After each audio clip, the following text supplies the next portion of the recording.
عليكم ورحمة الله وبركاته.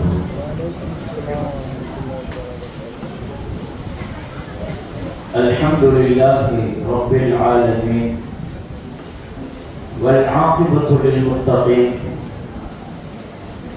والصلاة والسلام على سيدنا وحبيبنا ومولانا وشفيعنا وقائدنا وقرة أعيننا محمد صلى الله عليه وسلم وعلى آله الطيبين وأصحابه الطاهرين وأهل بيته أجمعين.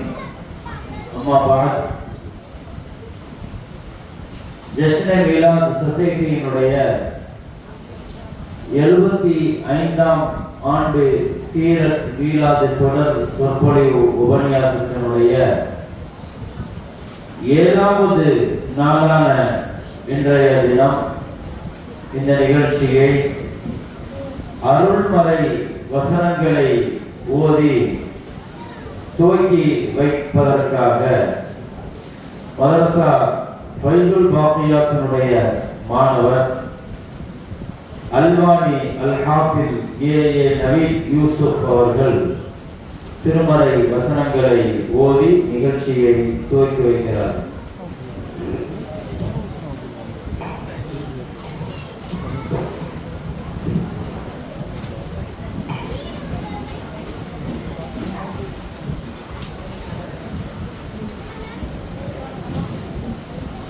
السلام عليكم ورحمة الله تعالى وبركاته.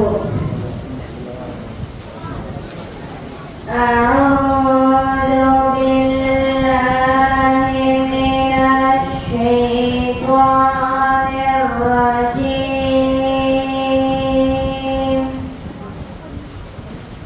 بسم الله الرحمن الرحيم.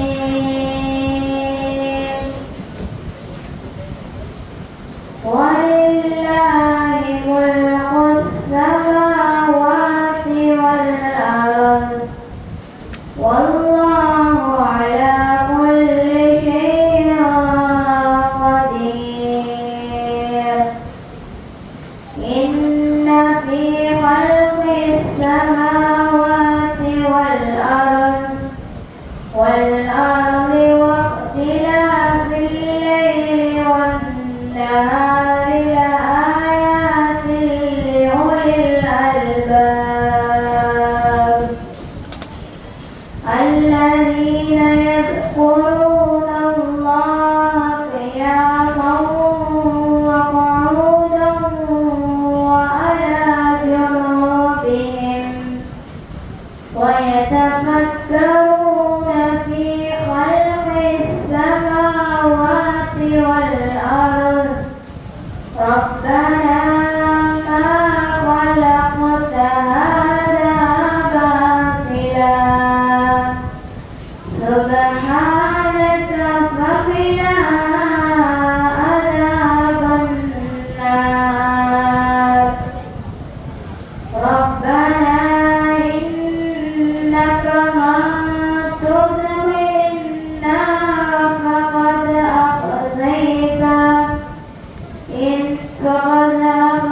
أخزيته وما للظالمين من أنصار.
الله تعالى وبركاته.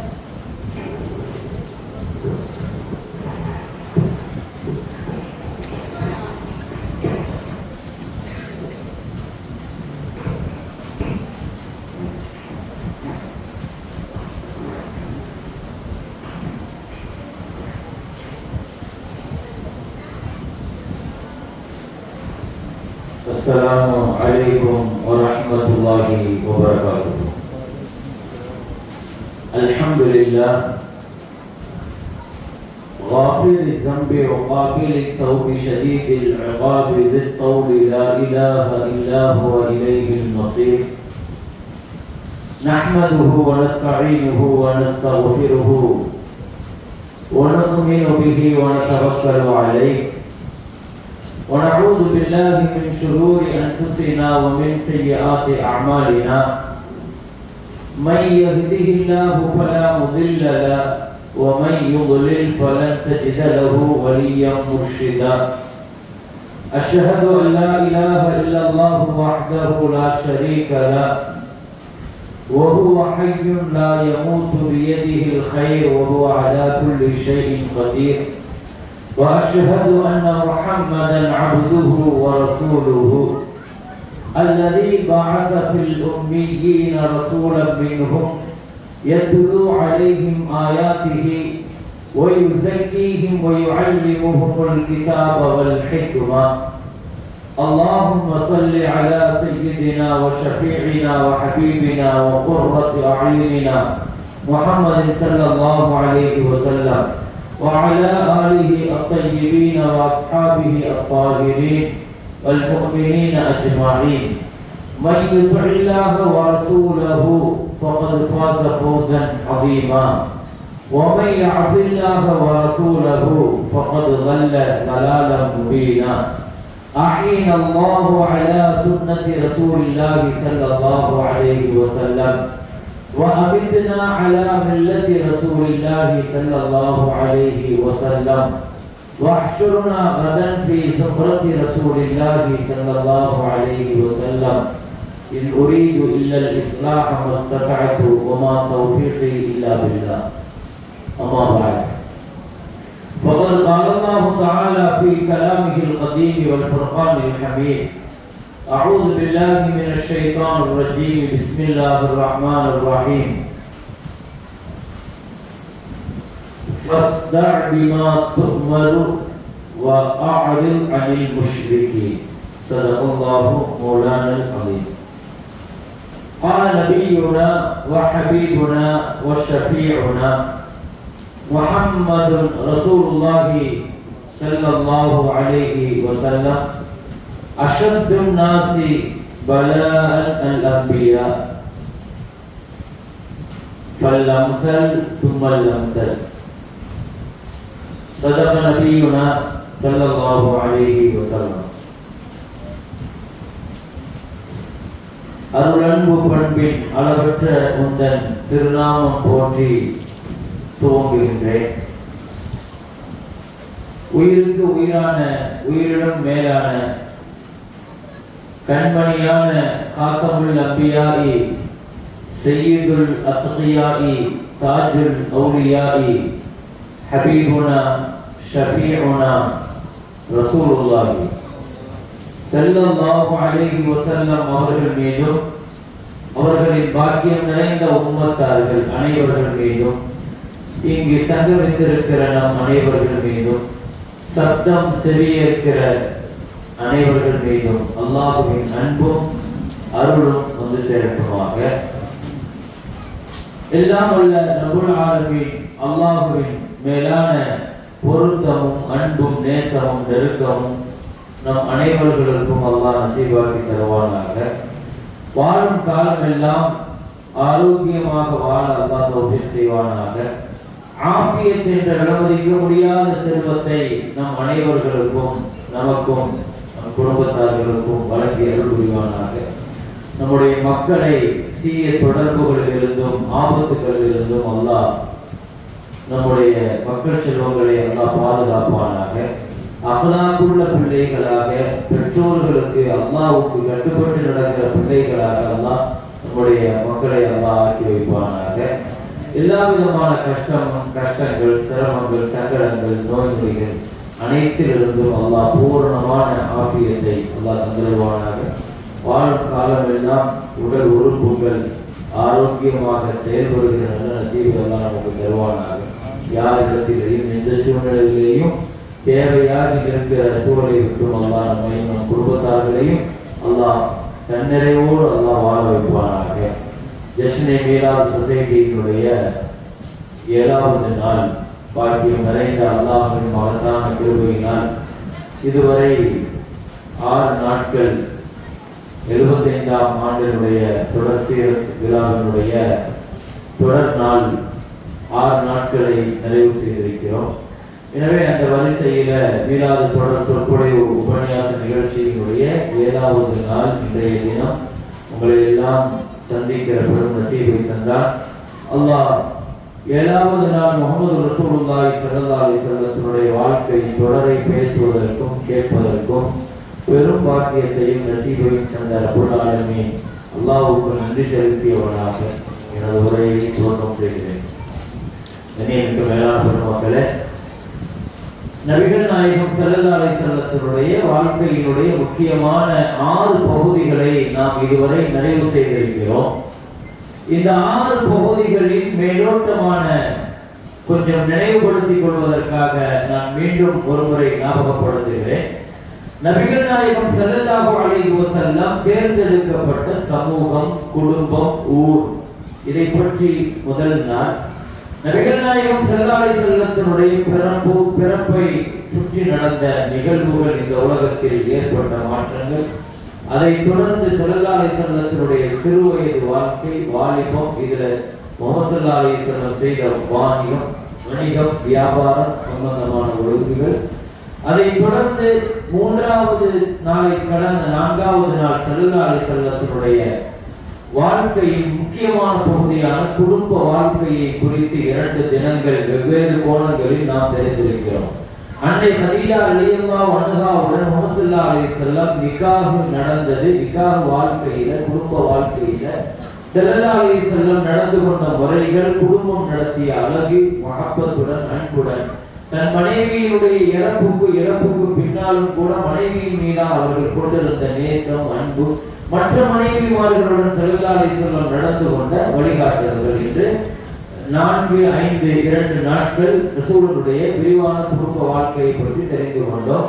6வது நாளான நேற்றைய தினம் ஸல்லல்லாஹு அலைஹி வஸல்லத்தினுடைய வரலாற்றில், வாழ்க்கையில் ரொம்ப முக்கியமான பகுதியான நபித்துவம், வஹி குறித்து, நபித்துவம்ங்கிறது என்ன, ஸல்லல்லாஹு அலைஹி வஸல்லத்துக்கு எப்படி வந்துச்சு, அது ஆரம்பத்தில் எப்படி துவக்கமாச்சு, படிப்படியாக நபித்துவம் அது எப்படி போய் கடைசியாக இக்ராங்கிற அந்த வசனம் இறக்கப்பட்டுச்சு, அந்த வசனத்திற்கு பின்னால் நபிகள் நாயகம் ஸல்லல்லாஹு அலைஹி வஸல்லம் இந்த உம்மத்திற்கு எடுத்துக்கொண்ட புரட்சிகரமான கல்வி புரட்சி என்றெல்லாம் நேற்றைய தினம் நாம் பார்த்தோம். இன்று ஸல்லல்லாஹு அலைஹி வஸல்லத்தினுடைய வாழ்க்கையினுடைய மக்காவினுடைய 10 ஆண்டு காலங்களை நாம் பார்க்க இருக்கிறோம். ஸல்லல்லாஹு அலைஹி வஸல்லத்தினுடைய வாழ்க்கையினுடைய மக்காவுல 13 வருஷம் வாழ்ந்தாங்க, மதீனால 10 வருஷம் வாழ்ந்தாங்க. நபித்துவத்திற்கு பின்னால நம்ம சொல்றதாக இருந்தால் ஸல்லல்லாஹு அலைஹி வஸல்லத்தினுடைய வாழ்க்கையை 20 வருஷம் என்று நாம் பிரித்துக் கொள்ளலாம். மக்காவுல 10 வருஷம், மதீனால 10 வருஷம். மக்கால 13 வருஷம் இல்ல 10 வருஷமாக எப்படி ஆகுது? கிட்டத்தட்ட ஸல்லல்லாஹு அலைஹி வஸல்லம் நான் சொன்ன பாருங்க, அந்த 3 ஆண்டு காலங்கள் முதல்ல வஹி இறங்கின உடனே அந்த 3 வருஷம் அல்லாஹ் எல்லா விஷயங்களையும் அல்லாஹ் ஹோல்ட் பண்ணிட்டான். ஒரு 3 வருஷம் அல்லாஹ் நிறுத்தி வச்சிட்டான். அந்த 3 வருஷம் மக்களுக்கு நேரடியாக வஹியை கொண்டு போக வேண்டாம் என்று அல்லாஹ்விடத்திலிருந்து உத்தரவு. அதனால இந்த தீன பகிரங்க அழைப்புக்கு வரல. பகிரங்கமான அழைப்புக்கு வந்ததிலிருந்து மக்காவோட 10 வருஷம். நபித்துவம் வாங்கி 3 வருஷத்துக்கு பின்னால்தான் ஃபத்ரத்துல் வஹி என்று அதற்கு பெயர் சொல்லுவாங்க. அந்த 3 வருஷத்துக்கு ஸல்லல்லாஹு அலைஹி வஸல்லம் நபித்துவம் வாங்கினதிலிருந்து ஒரு 3 வருஷத்துக்கு நீங்க ஹதீஸ்ல எடுத்து பார்த்தா, வரலாற்றுல எடுத்து பார்த்தா, அந்த காலகட்டத்திற்கு ஃபத்ரத்துல் வஹி சொல்றாங்க. வஹி நிறுத்தப்பட்ட காலகட்டம்னு அர்த்தம். வஹி துண்டிக்கப்பட்ட காலகட்டம். அப்போ இஸ்லாம் இறங்குச்சு. இறங்குறதுக்கு பின்னால 3 வருஷம் சைலண்ட் ஆயிடுச்சு.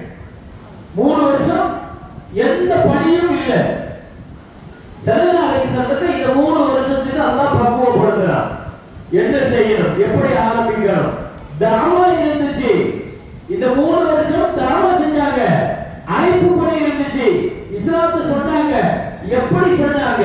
எப்படி வியூகம் அமைச்சாங்க? யாருக்கு சொன்னாங்க? இதெல்லாம் அடுத்த கட்டங்கள்ல இந்த 3 வருஷம் நடந்தது. இன்னும் சொல்ல போனால் இந்த 3 வருஷம் வஹி இல்ல. ஆனா கிதாபுகள்ல கிடைக்குது. இஸ்ராஃபீல் அலைஹிஸ்ஸலாம் அடிக்கடி ஸல்லல்லாஹு அலைஹி வஸல்லத்துக்கு வருவாங்களாம். இஸ்ராஃபீல் யாரு? அவர்தான் உலக அழிவு நாள்ல சூர் ஊதுறவர். அப்படிதானே? ஒருஃபிஸா ஃபி சூரி ஃபஸஅக மன் ஃபி ஸமாவாத்தி வல் அர்த். கூர்மையான சூரை வச்சிட்டு இருக்காரு. 4 முக்கியமான மலக்குமார்கள்ல ஜிப்ரீல், மீகாயில், இஸ்ராஃபீல், இஸ்ராயில் அலைஹிஸ்ஸலாத்து வஸலாம். இவங்க ஒவ்வொருவர்களும் என்ன பணிகள் தரப்பட்டிருக்குங்கிறத நம்ம விளங்குறோம்.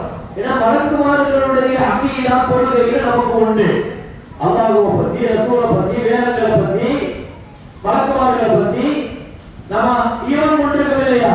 நம்முடைய ஈமான்ல மலக்குமார்களுடைய ஈமானும் ஒண்ணு. மலக்குமார்களை பத்தியும் தெரியணும். எவ்வளவு மலக்குமார்கள் இருக்கிறாங்க, கபூர்ல மலக்கு இருக்கிறாரு, கேள்வி கேட்கறதுக்கு, நன்மை தீமை எழுதுற மலக்குமார்கள் இருக்கிறாங்க, நம்மளை பாதுகாக்கிறதுக்கு மலக்குமார்கள் இருக்கிறாங்க. இப்படி மலக்குமார்களுடைய எண்ணிக்கைகள் நம்முடைய வாழ்க்கையோடு கலந்து பின்னி படைஞ்சு போயிருக்கு. மலக்குமார்களை நம்ம தவிர்க்க முடியாது. நாம் ஒவ்வொரு நேரமும் மலக்குமார்களுடைய துணையோடு தான் வாழணும். அவங்க பாதுகாப்புல தான் வாழ வைக்கிறான் அல்லாஹ். குர்ஆன்ல அல்லாஹ் சொல்றான், "வயுர்சிலு அலைக்கும் ஹஃபதா." மலக்குமார்களை தான் உங்களுக்கு பாதுகாப்பு அனுப்பி வச்சிருக்கிறாங்க. உங்களை விட்டு எப்போ விலகுவாங்க தெரியுமா? எப்போ மௌத் வருதோ அப்போ விலகிடுவாங்க. மௌத் வரைக்கும் மலக்குமார்கள் நம்மோடு இருக்கிறாங்க. அலிரலி அல்லாஹ்வுக்கு போய் சொன்னாங்க, உங்களை கொலை செய்ய திட்டம் போடுறாங்க, கொஞ்சம் கவனமா இருந்துக்கங்க, உங்களை கொல்றதுக்கு பெரிய திட்டம் நடக்குது. எங்க நடக்குது திட்டம்? அலிரலி அல்லாஹ் கேட்டாங்க. வானத்திலேயா பூமியிலேன்னு கேட்டாங்க. இந்த பூமியில தான் உங்களை கொலை செய்ய திட்டம் போடுறாங்க. வானத்துல எது முடிவு செய்யப்படுதோ அதுதான் பூமியில நடக்கும். வானத்துல எது முடிவு செய்யப்படுதோ அதுதான் பூமியில நடக்கும். அல்லாஹ் ஒவ்வொருத்தருக்கும் மலக்க பாதுகாப்புகள் தான் வச்சிருக்கிறான். என் கதிர் முடிஞ்சு போச்சுன்னா என்ன பாதுகாக்கிற மலக்க என்ன விட்டு போயிடுவார். அதனால நான் அதை பத்தி கவலைப்பட தேவையில்லை. அடிக்கடி சொன்ன ஒரு தவக்குறான வார்த்தை. ஒவ்வொரு விஷயம் நமக்கு மலக்குமார்கள் தூங்குறோம் இல்லையா? தூக்கும் போது ரூஹ அல்லாஹ் கைப்பற்றியா. அப்படிதான் குர்ஆன் சொல்லுது. அல்லாஹு யதவஃபல் அன்ஃபுஸ ஹீன மௌத்திஹா வல்லதி லம் தமுத் ஃபீ மனாமிஹா. மௌத்தா போகும்போது ரூஹ அல்லாஹ் எடுக்கிறான், தூங்கும் போது ரூஹ எடுக்கிறாங்க அல்லாஹ். அதனால தான் தூங்கிட்டு எழுந்திருக்கும் போது நம்ம ஓதுற துஆ அஹ்யானா பாகமா அமாத்தானா. மௌத்தாக்கிட்டு திரும்ப ஹயாத்தாக்குனானே, அதுக்கு அர்த்தமே அதுதான். எங்களை மௌத்தாக்கிட்டு திரும்ப என்ன செஞ்சாருடா? ஹயாத்தை கொடுத்தா இல்லையா? சரி, தூக்கத்துல ரூஹ எடுத்தான். எப்படி நம்ம புரண்டு போட்டு படுக்கிறோம்? எனக்காவது யோசிச்சிருக்கோமா? தூக்கத்துல நம்ம புரண்டு படுக்கிறோம். ஒரே நிலையில இருந்தா அந்த சூடு அஃபெக்ட் ஆயிடும். அல்லாஹ் மலக்குமார்களை வச்சு திருப்பி விடுறான். ஹதீஸ் ஷரீஃப்ல வருது, அல்லாஹ் மலக்குமார்களை வச்சு என்ன செய்யணும்? ஒரே பகுதியில் படுக்க வேண்டாம், உனக்கு ஆபத்து இருக்கும், உடல் ரீதியான இடையூறுகள் ஏற்படும். வலது பக்கத்துல படுத்தா இடது பக்கத்துல இருப்பான், இடது பக்கம் படுத்தா வலது பக்கத்துல இருப்பான். தூக்கும் போது பாதுகாப்புக்கு இருக்கிறான் அல்லாஹ். நம்ம திருமணம் நடக்கும் போது எல்லாம் பாதுகாப்பு வச்சிருக்கிறான் மலக்குமார்கள். சில நேரங்களில் நம்ம நினைப்போம் பெரிய ஆபத்துல இருந்து தப்பிட்டோம், பெரிய கஷ்டத்துல இருந்து தப்பிட்டோம். மலக்குமார்களுடைய பாதுகாப்பு அல்லாஹ் கொடுக்கிறான். அந்த பாதுகாப்பு விலகிடுச்சுன்னா கண் தட்டினா கூட ஊத்தப்படுவார். பெரிய மனிதர்களுக்கு விலகணும் அவசியம் இல்லை, சின்ன விஷயம்தான். பல நேரங்களில் நம்ம இதை உணர்வதில்லை. ஒரு சம்பவம் ஒண்ணு ஞாபகத்துக்கு வருது. ஈசா அலைஹிஸ்ஸலாம் ஒரு காட்டு வழியா போயிட்டு இருந்தார். போகும்போது ஒரு வேடன் பெரிய வலையை விரிச்சு வச்சுட்டு அவன் ஓரத்துல மறைஞ்சு உட்கார்ந்து இருக்கிறான் காட்டுல குருவியை பிடிக்கிறதுக்கு. ஈசா அலைஹிஸ்ஸலாம் வலையை பார்த்தாங்க, அவனையும் பார்த்தாங்க. மேல உயரத்தில் பறந்துட்டு இருக்கிற ஒரு குருவியை பார்த்தாங்க. அது ஈசா அலைஹிஸ்ஸலாத்தை பார்த்து சிரிச்சுட்டான். ஈசா அலைஹிஸ்ஸலாம் கேட்டாங்க, அபிமானிகள் அப்படித்தானே குர்ஆன் சொல்லுது. அல்லாஹ் அபிமானிகளுக்கு அல்லாஹ் அந்த முஅஜிஸாக்களை கராமத்துகளை அல்லாஹ் கொடுக்கிறான். எறும்பு பேசுனது சுலைமான் அலைஹிஸ்ஸலாம் கேட்டது, ஹுதுஹுது பறவையோடு சுலைமான் நபி பேசுனது, அல்லாஹ் தான் அந்த பாக்கியத்தை கொடுக்கிறான். என்ன சிரிக்கிறேன்னு கேட்டாங்க. அது சொல்லிட்டா அல்லாஹ் எனக்கு தந்திருக்கிற பார்வை இருக்கிற எவ்வளவு பெரிய நியமத்து தெரியுமா? நான் 1 கிலோமீட்டர் உயரத்தில் நான் பறந்துகிட்டே இருக்கும்போது பூமிக்கு அடியில ஊர்ந்து செல்லுகிற ஒரு சின்ன எறும்பு கூட என் கண்ணுக்கு பெருசா தெரியும். அது எனக்கு அல்லாஹ் எனக்கு கொடுத்திருக்கிற பார்வை எவ்வளவு ஜூம் பண்ணி எனக்கு தெரியும்னா, நான் எவ்வளவு உயரத்துல பார்த்தாலும் சின்ன எறும்பு பெருசா தெரியும். ஒரு பெரிய கண்ண பார்வைய அல்லாஹ் எனக்கு தருகிறான். இந்த வேலை இருக்கிறான், இவ்வளவு பெரிய மலையை விரிச்சு வச்சுட்டு நான் மாட்டுவேன்னு நினைச்சிட்டு உட்கார்ந்து இருக்கிறான். நான் மாட்டுவேன் உட்கார்ந்து இருக்கிறான் அப்படின்னு சொல்லிட்டு பார்த்து போய் விசாரிக்கிறான். அதனுடைய ஆற்றலையும் இவனுடைய அறியாமையை நினைச்சு சிரிச்சுட்டு போயிட்டான். காலையில போனாங்க, மாலையில ஈசா அலைஹிஸ்ஸலாம் திரும்ப வந்தாங்க. எப்பவுமே வெளியே போயிட்டு திரும்ப வருவாங்க.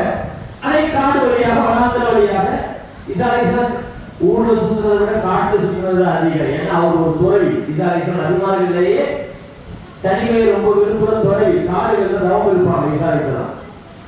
நபிமார்கள சாகித் யாரு நீங்க பாத்தீங்கன்னா அவங்களுடைய பேர். திரும்ப வரும்போது பார்த்தா அதே குருவி உள்ள மாட்டிட்டு வலைக்குள்ள வலையில மாட்டிட்டு அடிக்குது, அடிச்சு கிடக்குது.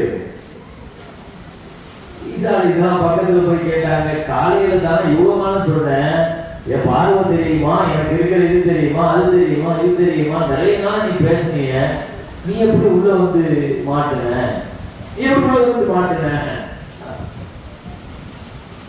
அது சொல்லுச்சா, லவ் புதிர பாமியல் பஸர், அல்லாஹ்வுடைய விதி முடிஞ்சு போச்சுன்னா பார்வை கூடாடி போல தெரியுது. அல்லாஹ்வுடைய கலாம்கள் முடிஞ்சுச்சுன்னா நிறைய பேருக்கு நாம விளக்க வேண்டிய வார்த்தை இது. என்கிட்ட அது இருக்குது, நான் அதை வச்சு பார்த்துக்கிறேன், எனக்கு மக்கள் இருக்கிறாங்க, எனக்கு சொத்து இருக்குது, எனக்கு வீடு இருக்குது, நிலத்தை வச்சிருக்கிறேன், நான் என் வாழ்க்கையில் அதை வச்சு சமாளிச்சிடும், இதை வச்சு சமாளிச்சிடும். நம்ம தவக்கள் பூராவுமே இவ்வளவுதான் இருக்கு.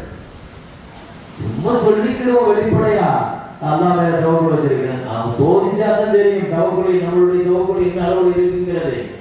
நம்ம அல்லாஹ் மேல தவக்குள் வச்சிருக்கிறோமா, நம்ம பொருள் மேல நம்பிக்கை வச்சிருக்கிறோமாங்கிறது சோதனைகள்ல தான் தெரியும். சோதிக்கப்படாத வரைக்கும் எல்லாருமே தக்குவாதாரியா, எல்லாமே முத்தவக்கீல் தான்.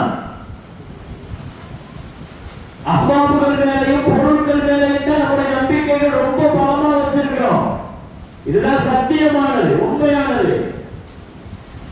வாழ்க்கையில பல நேரங்கள்ல டாக்டர்கள் கைவிட்டுட்டாங்க, அவங்க கைவிட்டுட்டாங்க, இவங்க கைவிட்டுட்டாங்க, எல்லாத்தையும் கைவிட்ட அஸ்பாபுகள் காரணங்களை தாண்டி தவக்குள்ள என்ன தெரியுமா, எனக்கு கையில ஒண்ணுமே இல்ல, சொல்றதுக்கு வார்த்தைகள் இல்ல, என்ன கண்டுக்கிறதுக்கு ஆள் இல்ல, எல்லாருமே கைவிட்டுட்டாங்க.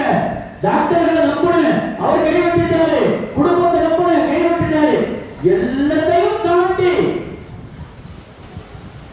இத ஒரு வரலாற்றுல சொன்னா, கடலுக்கு முன்னால போய் நிற்கிற மூசா அலைஹிஸ்ஸலாம் 2 லட்சம் பேரை கூட்டிட்டு வந்து நிப்பாட்டி இருக்கிறார். அங்க ஃபிரௌனுடைய படை வருது. ஆல சஹாபு மூசா இன்னால் அமுதரக்கும், மூசா நபியினுடைய கூட்டம் சொன்னது, வசமா மாட்டிக்கிட்டோமே அப்படின்னு சொன்ன. மூசா அலைஹிஸ்ஸலாம் சொன்னாங்க, கல்லா, மாட்ட மாட்டோம். கண்ணுக்கு தெரிகிற தூரத்துல ஃபிரௌன் படம் வந்துட்டு இருக்கு. போகிறதுக்கு எப்படிங்க மாட்ட மாட்டேன்னு சொல்றீங்க? காதல் இல்லையா? இல்ல மாட்ட மாட்டேன். கடல் முன்னால கடல், கப்பல் இல்ல, படகு இல்ல, போகிறதுக்கு வழி இல்ல, பாதை இல்ல, முன்னால வேற பக்கம் போக முடியாது, கடல் மட்டும்தான் இருக்கு. எப்படி தப்பிப்பீங்க? எப்படி கொண்டு போவீங்க? அதெல்லாம் எனக்கு தெரியாது. இல்ல பேசுறேன், என் அப்போ வழி காட்டுவாங்க, மாட்ட மாட்டேன், அவன் மாட்ட மாட்டோம். குருட்டுத்தனமான தவக்குள் இப்படிதான் வைக்கணும். அல்லாஹ் மேல, அல்லாஹ் மேல நம்பிக்கை இப்படி வைக்கணும். இதுக்கு பின்னால கடைசியாக அல்லாஹ் போய் சேர்த்துக்கிறோம். அவ்வளவுதான். நபிகள் போய் அதிகமா நினைச்சு போயிருக்கிறோம். சுய பரிசோதனை செய்கிற இடம் இது. நான் உங்களை பத்தி மட்டும் பேசுறேன், எனக்கு சேர்த்து தான் பேசுறேன். நான் ஒவ்வொருத்தருகிட்டையும் இந்த நிலைப்பாடு தவக்குள் படிக்கிற நபிமார்கள்ட்ட ஜகரியா அலைஹிஸ்ஸலாம் பத்தி அல்லாஹ் குர்ஆன்ல சொல்றான். 90 வயசுக்கு மேல வயசானவர் ஆயிட்டாரு, புள்ள இல்ல, குழந்தை இல்ல, மனைவி வயசாகி போச்சு, மலடி ஆயிட்டாங்க, மாதவிடாய் நின்று போச்சு. சொல்லுங்க பார்ப்போம். குழந்தை பிறக்குமா? குர்ஆன்ல கேட்டாங்களா? அவங்க கேட்ட துஆ எல்லாம் சொல்றான். ரப்பி இன்னி வஹனல் அஸமு மின்னி, யா அல்லாஹ் என் எலும்பெல்லாம் பலவீனமாயிடுச்சு. வஷ்டால் ராசு ஷைபா, என் தலையெல்லாம் நரைச்சு போச்சு. ஒகான திப்ராத்தி ஆக்கிரா, என் மனைவி மலடி ஆயிட்டா. குழந்தை பெறுவதற்கான எந்த காரணங்களும் இல்லை சொல்றதுக்கு. ஆனாலும் பகபுலி இல்லதுக்க வழியா, எனக்கு ஒரு புள்ளை நீ தந்துதான். உலகக்கும் இது ஆயிரப்பி சத்தியா, உங்ககிட்ட துவா கேட்கிறத நான் நிறுத்த மாட்டேன். நீ போனேன். இந்த வார்த்தைக்கு பெயர் என்னங்க? காரணங்கள் தோற்று போகிற பொழுது அல்லாஹ் மேல நம்பிக்கை உறுதியா வைக்கணும். இது அஸ்மாபுல் உலகம் தான். எல்லாமே காரணத்தோடு தான் நடக்கும். ஆனா உலகத்துல அல்லாஹ் எந்தத்தையுமே காரணத்தோடு நடத்துறது இல்லை. காரணத்துக்கு எதிராக நடத்துவோம், காரணம் இல்லாமல் நடத்துவான் அல்லாஹ். இந்த உலகத்துல மனிதர்கள் அப்படி நடத்துவான். அப்படி நடத்துறாங்க. நெருப்புனா என்ன செய்யும்? கரிக்கணுமா இல்லையா? அதான் காரணம். கரிச்சிட்ட இப்ராஹிம் அலைஹிஸ்ஸலாம் கத்தின அதுக்குதானே செய்யணும். அதான காரணம். அஸ்மாபுல் தானே அடுத்து இஸ்மாயில் அலைஹிஸ்ஸலாம் இப்ராஹிம் அலைஹிஸ்ஸலாத்தை கேட்டாங்க, துன்யால நீங்க ரொம்ப சந்தோஷமாக இருந்த நாள் எதுன்னு கேட்டாங்க. ரொம்ப சந்தோஷமா இருந்த நாள் எதுன்னு கேட்டாங்க. அப்ப சொன்னாங்களா, நெருப்புல போட்டான் பாரு நம்ரூத், அதுல 40 நாள் நெருப்புல இருந்தேன், ரொம்ப சந்தோஷமா இருந்தது அப்பதான். அல்லாஹ் நம்மள கஷ்டங்கள்ல இருந்து நம்மளை வெளியே கொண்டு வருவதற்கு நம்மளை விட்டு கஷ்டங்களை தூரமாக்கணும்னு அவசியம் இல்லை. கஷ்டத்தை வச்சுக்கிட்டே அதை ஒழுங்கில்லாம இதை நம்ம புரிஞ்சுக்கிட்டா போதும். ரொம்ப புரிஞ்சுக்கிறதுக்காக சொல்றேன். அல்லாஹ்வை புரிஞ்சுக்கிற வார்த்தை. நம்ம அல்லாஹ் என்ன நினைக்கிறோம்னா, ஒரு கஷ்டத்தை தந்துட்டாங்கன்னா அந்த கஷ்டத்தை நம்ம விட்டு தூரமானாதான் நமக்கு வலி குறையும். அப்படி கிடையாது. கஷ்டத்தை வச்சுட்டு அதனுடைய ஒண்ணு இல்லாம ஆக்கிறோம், அந்த வீடு இல்லாம ஆக்கிறோம். 40 நாள் நான் சுகமா இருந்தேங்கிறாங்க நெருப்புக்குள்ள. நான் பாக்குறவங்களுக்கு என்ன தெரியும்? நெருப்புல கரையிற மாதிரி தெரியும், அப்படித்தானே? ஆனா நான் நெருப்புல இருந்த 40 நாள் ரொம்ப சந்தோஷமா நல்லா என்ஜாய் பண்ணி கழிச்சேங்கிறான். அய்யூப் அலைஹிஸ்ஸலாத்தை கேட்டாங்க. அய்யூப் நபி அவங்க பட்ட நோய் தெரியல, எவ்வளவு நோயில கஷ்டப்பட்டாங்க. அவங்கள மாதிரி தான் ஒரு நோயாளி, நோயில் சபர். அல்லாஹ் குர்ஆன்ல 3 பட்டம் கொடுத்தான் அவங்களுக்கு. அதுக்கு பின்னால ஜெயிச்சிட்டான், அந்த சோதனையில ஜெயிச்சிட்டான். அல்லாஹ் 3 பட்டம் கொடுத்தான். சாபிரா, நிஅமல் அப்து, அவ்வாப். சாபிரா நல்ல பொறுமைசாலி அப்படின்னாங்க. நிஅமல் அப்து, இந்த அடியார்கள் சிறந்த அடியார். அல்லாஹ் இந்த பட்டத்தை கொடுக்கறது கிடையாது, பெரிய அங்கீகாரம். இன்னமும் அவ்வாப், எப்பவுமே என் சிந்தனையில திக்குதே இருக்கிறவர்கள். அவங்கள மாதிரி வாழ்க்கையில ஒரு நோயை இப்படி அனுபவிக்க முடியாது. எல்லாம் பாதுகாக்கணும். எல்லாம் நோயை தரக்கூடாது. அல்லாட்ட ஆஃபியத்தை தான் கேட்கணும். நம்ம உடம்பு அதை தாங்குற சக்தி எல்லாம் கிடையாது. ஒரு தலைவலியோ ஒரு காய்ச்சலோ தாங்க முடியுமா? மனுஷன் பலகீனம், அவ்வளவுதான். நோய்ங்கிறது அல்லாட்ட கேட்டுறாதீங்க. சலுல்லா அல்ல ஆஃபியா, ஆஃபியத்தையே கேளுங்க, ஆரோக்கியத்தையே கேளுங்க. ஆனா நோயில நன்மை இருக்கா? நன்மை இருக்குது. ஆனா அல்லாஹ்வே யாரும் கேட்க வேண்டாம், ஆரோக்கியத்தை கேளுங்க. அய்யூப் அலைஹிஸ்ஸலாம் அப்படி ஒரு கஷ்டத்தை அல்லாஹ் கொடுத்தான். எத்தனை வருஷம் நோய் தெரியுமா? 18 வருஷம். 18 வருஷம் நோய். ஒரு நபியினுடைய வாழ்க்கை. இதை ஏன் அடுத்த திருத்தமா நான் இதை சொல்றேன்னு சொன்ன பெருமக்களே, நபிமார்களுடைய சோதனைகளை நான் ஏன் இங்க பேசுறேன்னு சொன்னா என் தலைப்புக்கு இது ரொம்ப முக்கியமான விஷயம் அது. ஏன்னா ஸல்லல்லாஹு அலைஹி வஸல்லமுடைய 10 வருஷம் ரசூலுல்லாஹ் பட்ட சோதனை காலம். அல்லாஹ் நபிமார்களை மாதிரி கடுமையாக அந்த சோதனை சாதா மக்களுக்கு அல்லாஹ் கொடுக்க மாட்டான். அல்லாஹ்வுக்கு யாரை ரொம்ப பிடிக்குமோ அவங்களுக்கு தான் அல்லாஹ் சோதனையை கொடுப்பான். சோதனைகள் கூட நானும் நீங்களும் விரும்பி வாங்க முடியாது. அவன் விரும்புறவங்களுக்கு அல்லாஹ் கொடுப்பான்.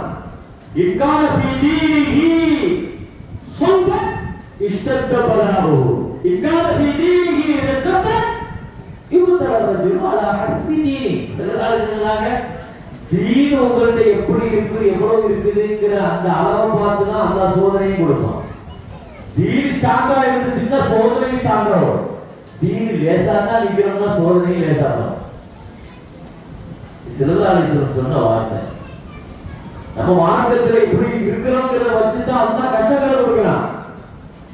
அல்லாஹ் நமக்கு செய்யற பெரிய நசீபுங்க. ஸல்லல்லாஹு அலைஹி வஸல்லம் சொன்னாங்க, சில பேர்களுக்கு பணக்காசை கொடுத்தா தான் அவர் தீன்ல இருப்பார், மார்க்கத்துக்கு தொடர்பு இருப்பார். அதுக்காகவே அல்லாஹ் வசதியை கொடுக்கிறான். அவனுக்கு ஏழ்மையாக்கிட்டான்னா தீனை விட்டு வெளியிடும், இபாதத்தை விட்டு வெளியிடும். சில பேர்களுக்கு ஏழையா வச்சாதான் அல்லாஹ் தொடர்பு இருப்பாங்க. அதனால இது ஸல்லல்லாஹு அலைஹி வஸல்லம் வார்த்தை. அதனால அல்லாஹ் ஏழ்மையை கொடுப்பான். அவனுக்கு வசதி கொடுத்தவங்க இவர் கேட்டுட்டே இருப்பாரு, எல்லாம் எனக்கு மதம் மாதிரி வசதியை தர மாட்டீங்க நானும். அவர் துவா கபூல் ஆகல அவர் நினைப்பாரு, கபூல் ஆகிட்டுன்னா தீன் போயிடும். சாலபான் ஒருத்தர் இருந்தார் இல்லையா, பள்ளி புறாவாக இருந்தார். வரலாற்றுல சாலபான் ஒருத்தர் பள்ளி புறா, எந்நேரமும் பள்ளியிலே இருப்பான். அம்மாமத்துல சில பேர் அப்படி இருக்கிறார். அப்படி இருந்தவர் தான் கஷ்டம் தான், ஒரே ஒரு ஆடை தான். இவர் போய் இது பண்ணிட்டு மறுபடியும் மேலாடையை கலட்டி மனைவிக்கு கொடுப்பாங்க, அந்த அம்மா போய் சொல்லுவாங்க. இப்படி வறுமையில இருந்தாரு. ஸல்லல்லாஹு அலைஹி வஸல்லம் பாடுபடுத்துறாரு. வந்து யார் சொல்லலாம், எனக்கு செல்வம் கிடைக்கணும், வசதி வரணும், இங்க சபூஷைங்க உங்களுக்கு ஏழ்மை ஸ்டைலா இருக்கலாம், உங்களுக்கு ஏழ்மை ஸ்டைலா கேட்கவே இல்லை. மனுஷன் திரும்ப வந்து ஸல்லல்லாஹு அலைஹி வஸல்லம் துஆ செய்யுங்க, வசதியாகும் பணக்காரனாகும். ஸல்லல்லாஹு அலைஹி வஸல்லம் இவர் நச்சரிப்பு தாங்க முடியாம துஆ செஞ்சுட்டா அல்லாஹ் வசதி வர ஆரம்பிக்குது. ஒரு ஆடு, 2 ஆடு, ஒரு ஆட்டு வந்து ஒட்டமா அப்படியே வசதி பெருகி பள்ளியே தெரியாத கிடந்தவர் வக்துக்கு மட்டும் வந்தார். அப்பப்போ ஒரு வக்துக்கு ஒருவர் அப்புறம் வர மாட்டார். அப்புறம் ஜும்மாவுக்கு மட்டும் ஜும்மா டு ஜும்மா. அதுக்கு பிறகு ஈடு டு ஈடு, இப்படியே பள்ளியை விட்டு அப்படியே விலகி போய் பெரிய பிசினஸ் நினைட்டார். ஸல்லல்லாஹு கேட்டாங்க, இங்க சாலபா ஆளை காணாம சொல்லலாம் தெரியுமா, பெரிய பணக்காரர் ஆயிட்டாரு, பெரிய வியாபாரி ஆயிட்டாரு. அப்படியா, ஜகாத்து கொடுக்கணுங்க. அவர் ஜகாத் இதுவரைக்கும் வரலையே பைத்துல் மாலுக்கு, ஜகாத் கலெக்ட் பண்ணிட்டு வாங்கன்னு சொல்லிட்டு அனுப்பி வச்சாங்க. 2 சஹாபி அவங்க போனாங்க. சஹாபாட்ட ஸல்லல்லாஹு அலைஹி வஸல்லம் உங்களை பார்க்கவே முடியல, பள்ளி பக்கமே வர மாட்டேங்கிறீங்க, எப்படி கிடந்தீங்க, பள்ளியே தெரியா கிடந்தீங்க. சில பேருக்கு வறுமையில் இருக்கிற வரைக்கும் பள்ளி தொடர்பு இருக்கும், ஆனா காசு பணம் வந்தவங்க வெளியே போயிடுவாங்க இல்லையா. நிதர்சனமாக நடந்துச்சு. குர்ஆன் சொல்ற வரலாறு. குர்ஆன்ல அல்லாஹ் சூரத்து தௌபால அல்லாஹ் இவருடைய வரலாறு அல்லாஹ் பேசுறான். சூரத்து தௌபால அவர் பேசினார் பாருங்க, ஒரு மெத்தேட்ல பேச்சு. ஜகாத்தா, என்ன ஜகாத்து, எதுக்கு கொடுக்கணும், என்ன வரி கேட்கிறீங்களா, வரி கட்டணுமானா யார்கிட்ட, இது நீங்க ஜிஸ்யா வரி கேட்கிறீங்க அப்படின்னு பேசிட்டார். சஹாபாக்கள் வந்து ஸல்லல்லாஹு அலைஹி வஸல்லம் வந்து சொன்ன உடனே முஃமினூன ஆஹதல்லாஹ் லைன் ஆதானா மின் ஃபத்லிஹி லனஸதகன்ன வ லனகூனன்ன மினஸ் சாலிஹீன். அல்லாஹ் எனக்கு செல்வத்தை தந்தா நான் சதகா கொடுப்பேன், ஜகாத் கொடுப்பேன், நல்ல முறையில் நல்லவனா நடந்துக்கிடுவேன். அல்லாஹ்ட்ட ரசூல்ட்ட ஒப்பந்தம் செஞ்சிருந்த சில பேர் இருக்கிறான். அல்லாஹ் வசதியை கொடுத்த உடனே மகிழோ கஞ்சத்தனம் செய்யலாம், ஒத்தவல்லோ இஸ்லாத்தை புறக்கணிக்கிறான். ஃபஅஅகபஹும் நிஃபாகன். யா ரசூலல்லாஹ், அவன் முஃமின் இல்ல முனாஃபிக் இல்ல. அல்லாஹ் முஃமின் கிடையாது, முனாஃபிக். நயவஞ்சகன். யா ரசூலல்லாஹ், இனிமே நீங்க போய் அவங்க ஜகாத் கேட்க வேண்டாம், ஜகாத் தான் வாங்குவாங்க. முனாஃபிக் அல்லாஹ் எழுதிட்டான் குர்ஆன்ல. கியாமத் வரைக்கும் முனாஃபிக் எழுதிட்டான். ஈமானே போயிடுச்சு. காசு இருக்கிற பல நேரங்களில் ஈமானே தூக்கிட்டு போயிடும். ஸல்லல்லாஹு அலைஹி வஸல்லம் சொன்ன சத்தியமான வார்த்தை. சில பேர்களை ஏழையா வச்சாதான் அவர் தீன் தொடர்பு இருப்பார். சில பேர்களை அல்லாஹ் பணக்காரனா வச்சாதான் அவர் தீன் தொடர்பு இருப்பார். சில பேர்களை நோயாளி கபம் நோயை கொடுத்துட்டு இருந்தா தான் தீன் தொடர்பு இருப்பார். சில பேர் அவருக்கு ஆரோக்கியத்தை கொடுத்தா மாறிடும். சில பேருக்கு அவங்க ஆரோக்கியத்தை கொடுக்கணும், நோயை கொடுத்தா மாறும். தீன் எப்படியோ, அவர் ஈமான் எப்படியோ, நம்பிக்கை எப்படியோ, அதுக்கு தகுந்த மாதிரி தான் அல்லாஹ் அவங்கள்ட்ட நடந்துக்கிறாங்க. நபிமார்களுக்கு ஏன் இவ்வளவு கஷ்டம், ஏன் இவ்வளவு சோதனை? அஷத்துல் பலா, அஷத்துல் நாசி பலா, மக்களிலேயே அதிக சோதனைக்கு உட்படுத்தப்பட்டவர்கள் அம்பியா, நபிமார்கள்.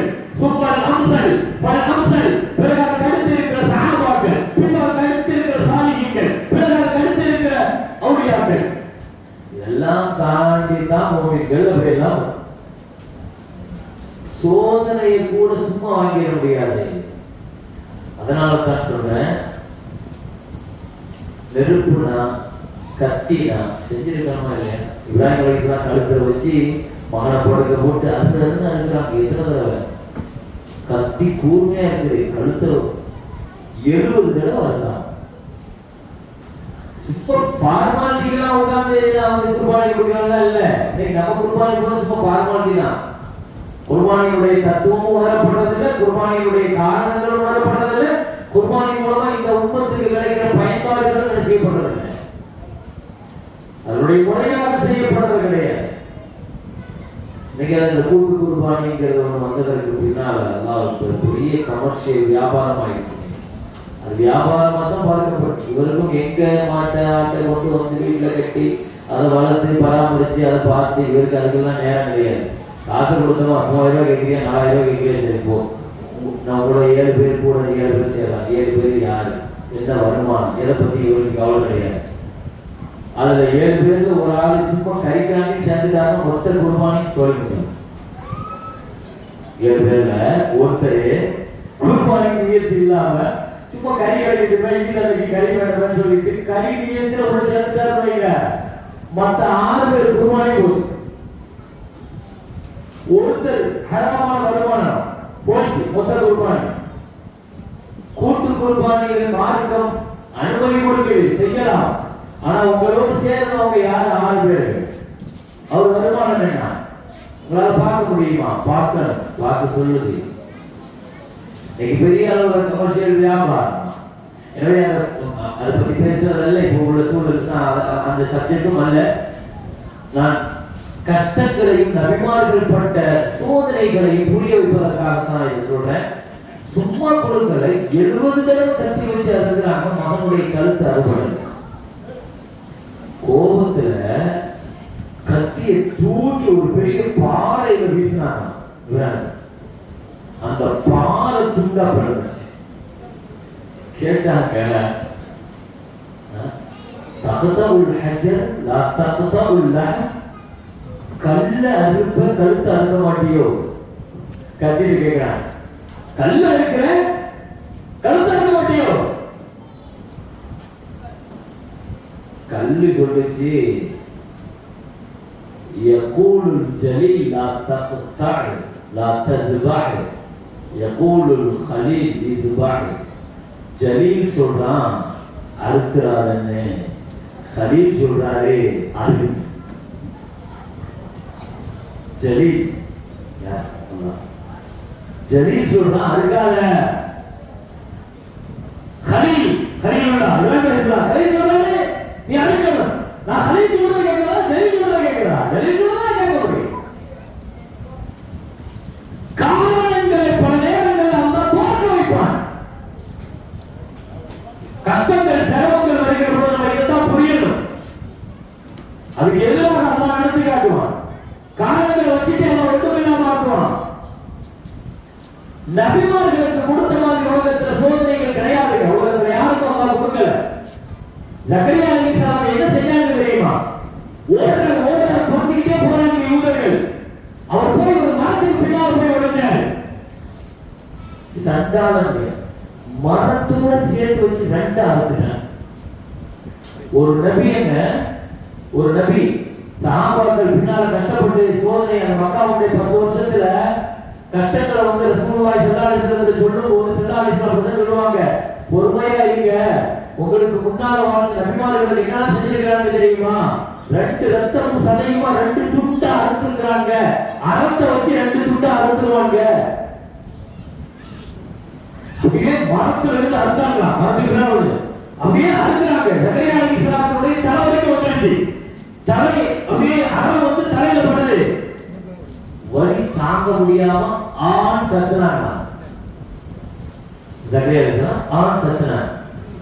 அல்லாஹ் சொன்னானா, ஜக்கரியா எனக்காக நீ அதை தாங்கணும் அந்த சோதனையை. இன்னொரு தடவை ஆண் கத்துனா லஅம்ஹுவன்ன மின் தீவானி வலாயிக்க, தீவானி நுபுவத், நபித்துவ பட்டியலிலிருந்து உன் பேரை எடுத்துருவான். வலிக்கு சத்தம் உப்படி போடல. ஆச்சரிய நபித்துவ உன் பேர் இல்ல.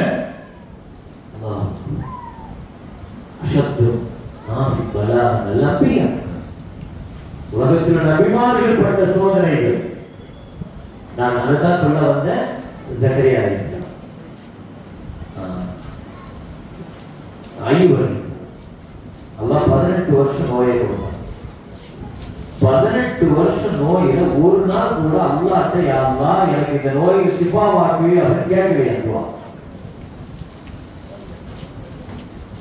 18 வருஷம் தான் வாழ்ந்த நமக்கு ஒரு நாள் ராத்திரி தலைவலி வந்துச்சுன்னு வைங்க, காலையில் எழுந்திரிச்ச உடனே பார்க்கறவங்கலாம் இவர் சொல்லுவார், நைட்டு பூரா ஒரே தலைவலியா இருந்துச்சு, தூங்க முடியல. ஒரு காய்ச்சல் வந்துச்சுன்னா இவர் எத்தனை பேருக்கு சொல்லுவார்?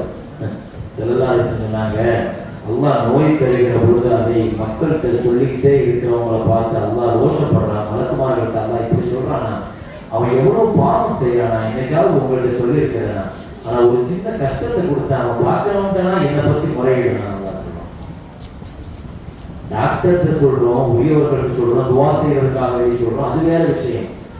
சும்மா இது ஒரு ஹேபிட் ஆயிடும். எனக்கு அப்படி செய்வி, எனக்கு இது செய்வி, அப்படி பண்ணு. நோயை மறைக்கணும் பெருமக்கள்.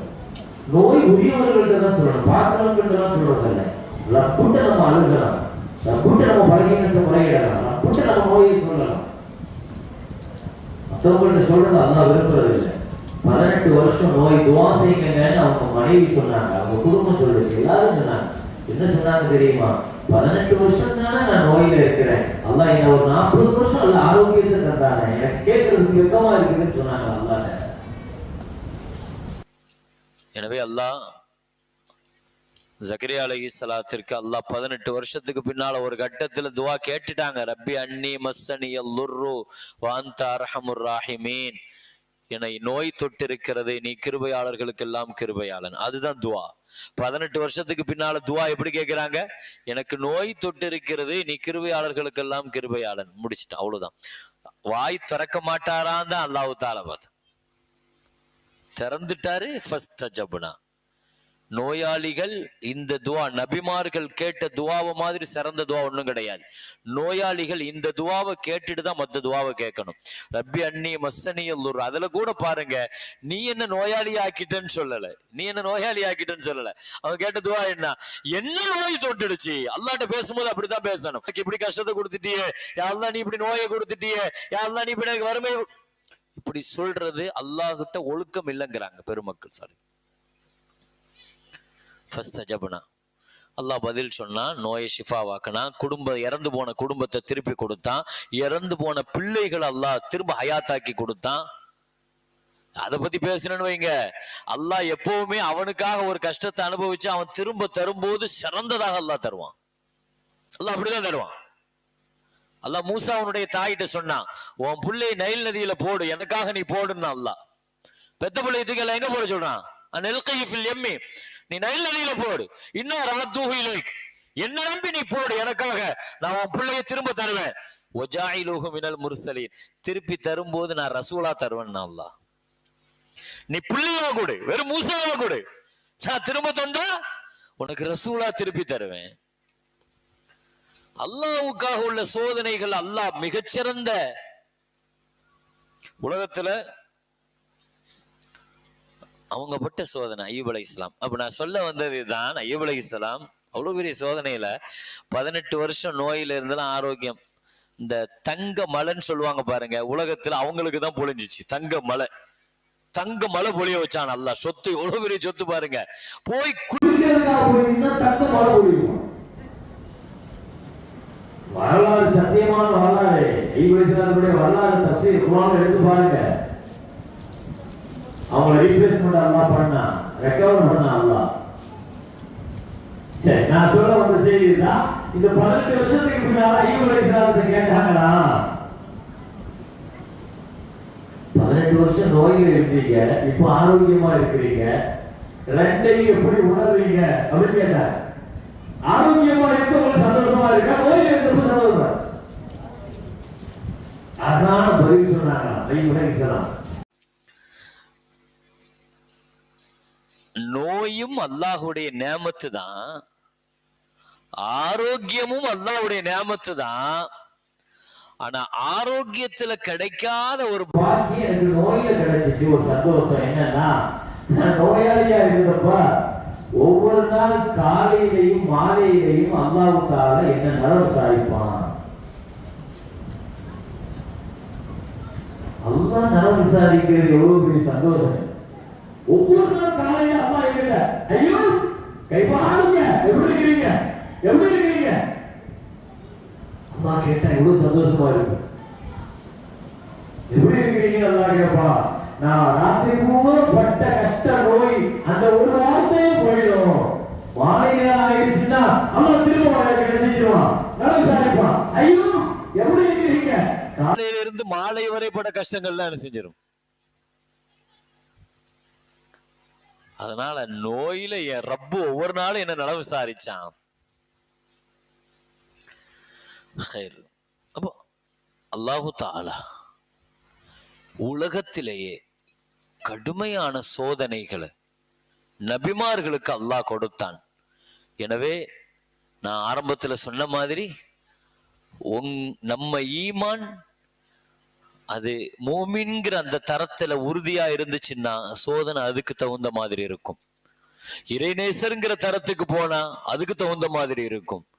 சஹாபிங்கிற மர்த்தபாவுக்கு போனா சோதனைகள் அதுக்கு தகுந்த மாதிரி இருக்கும். நுபுவத்தின்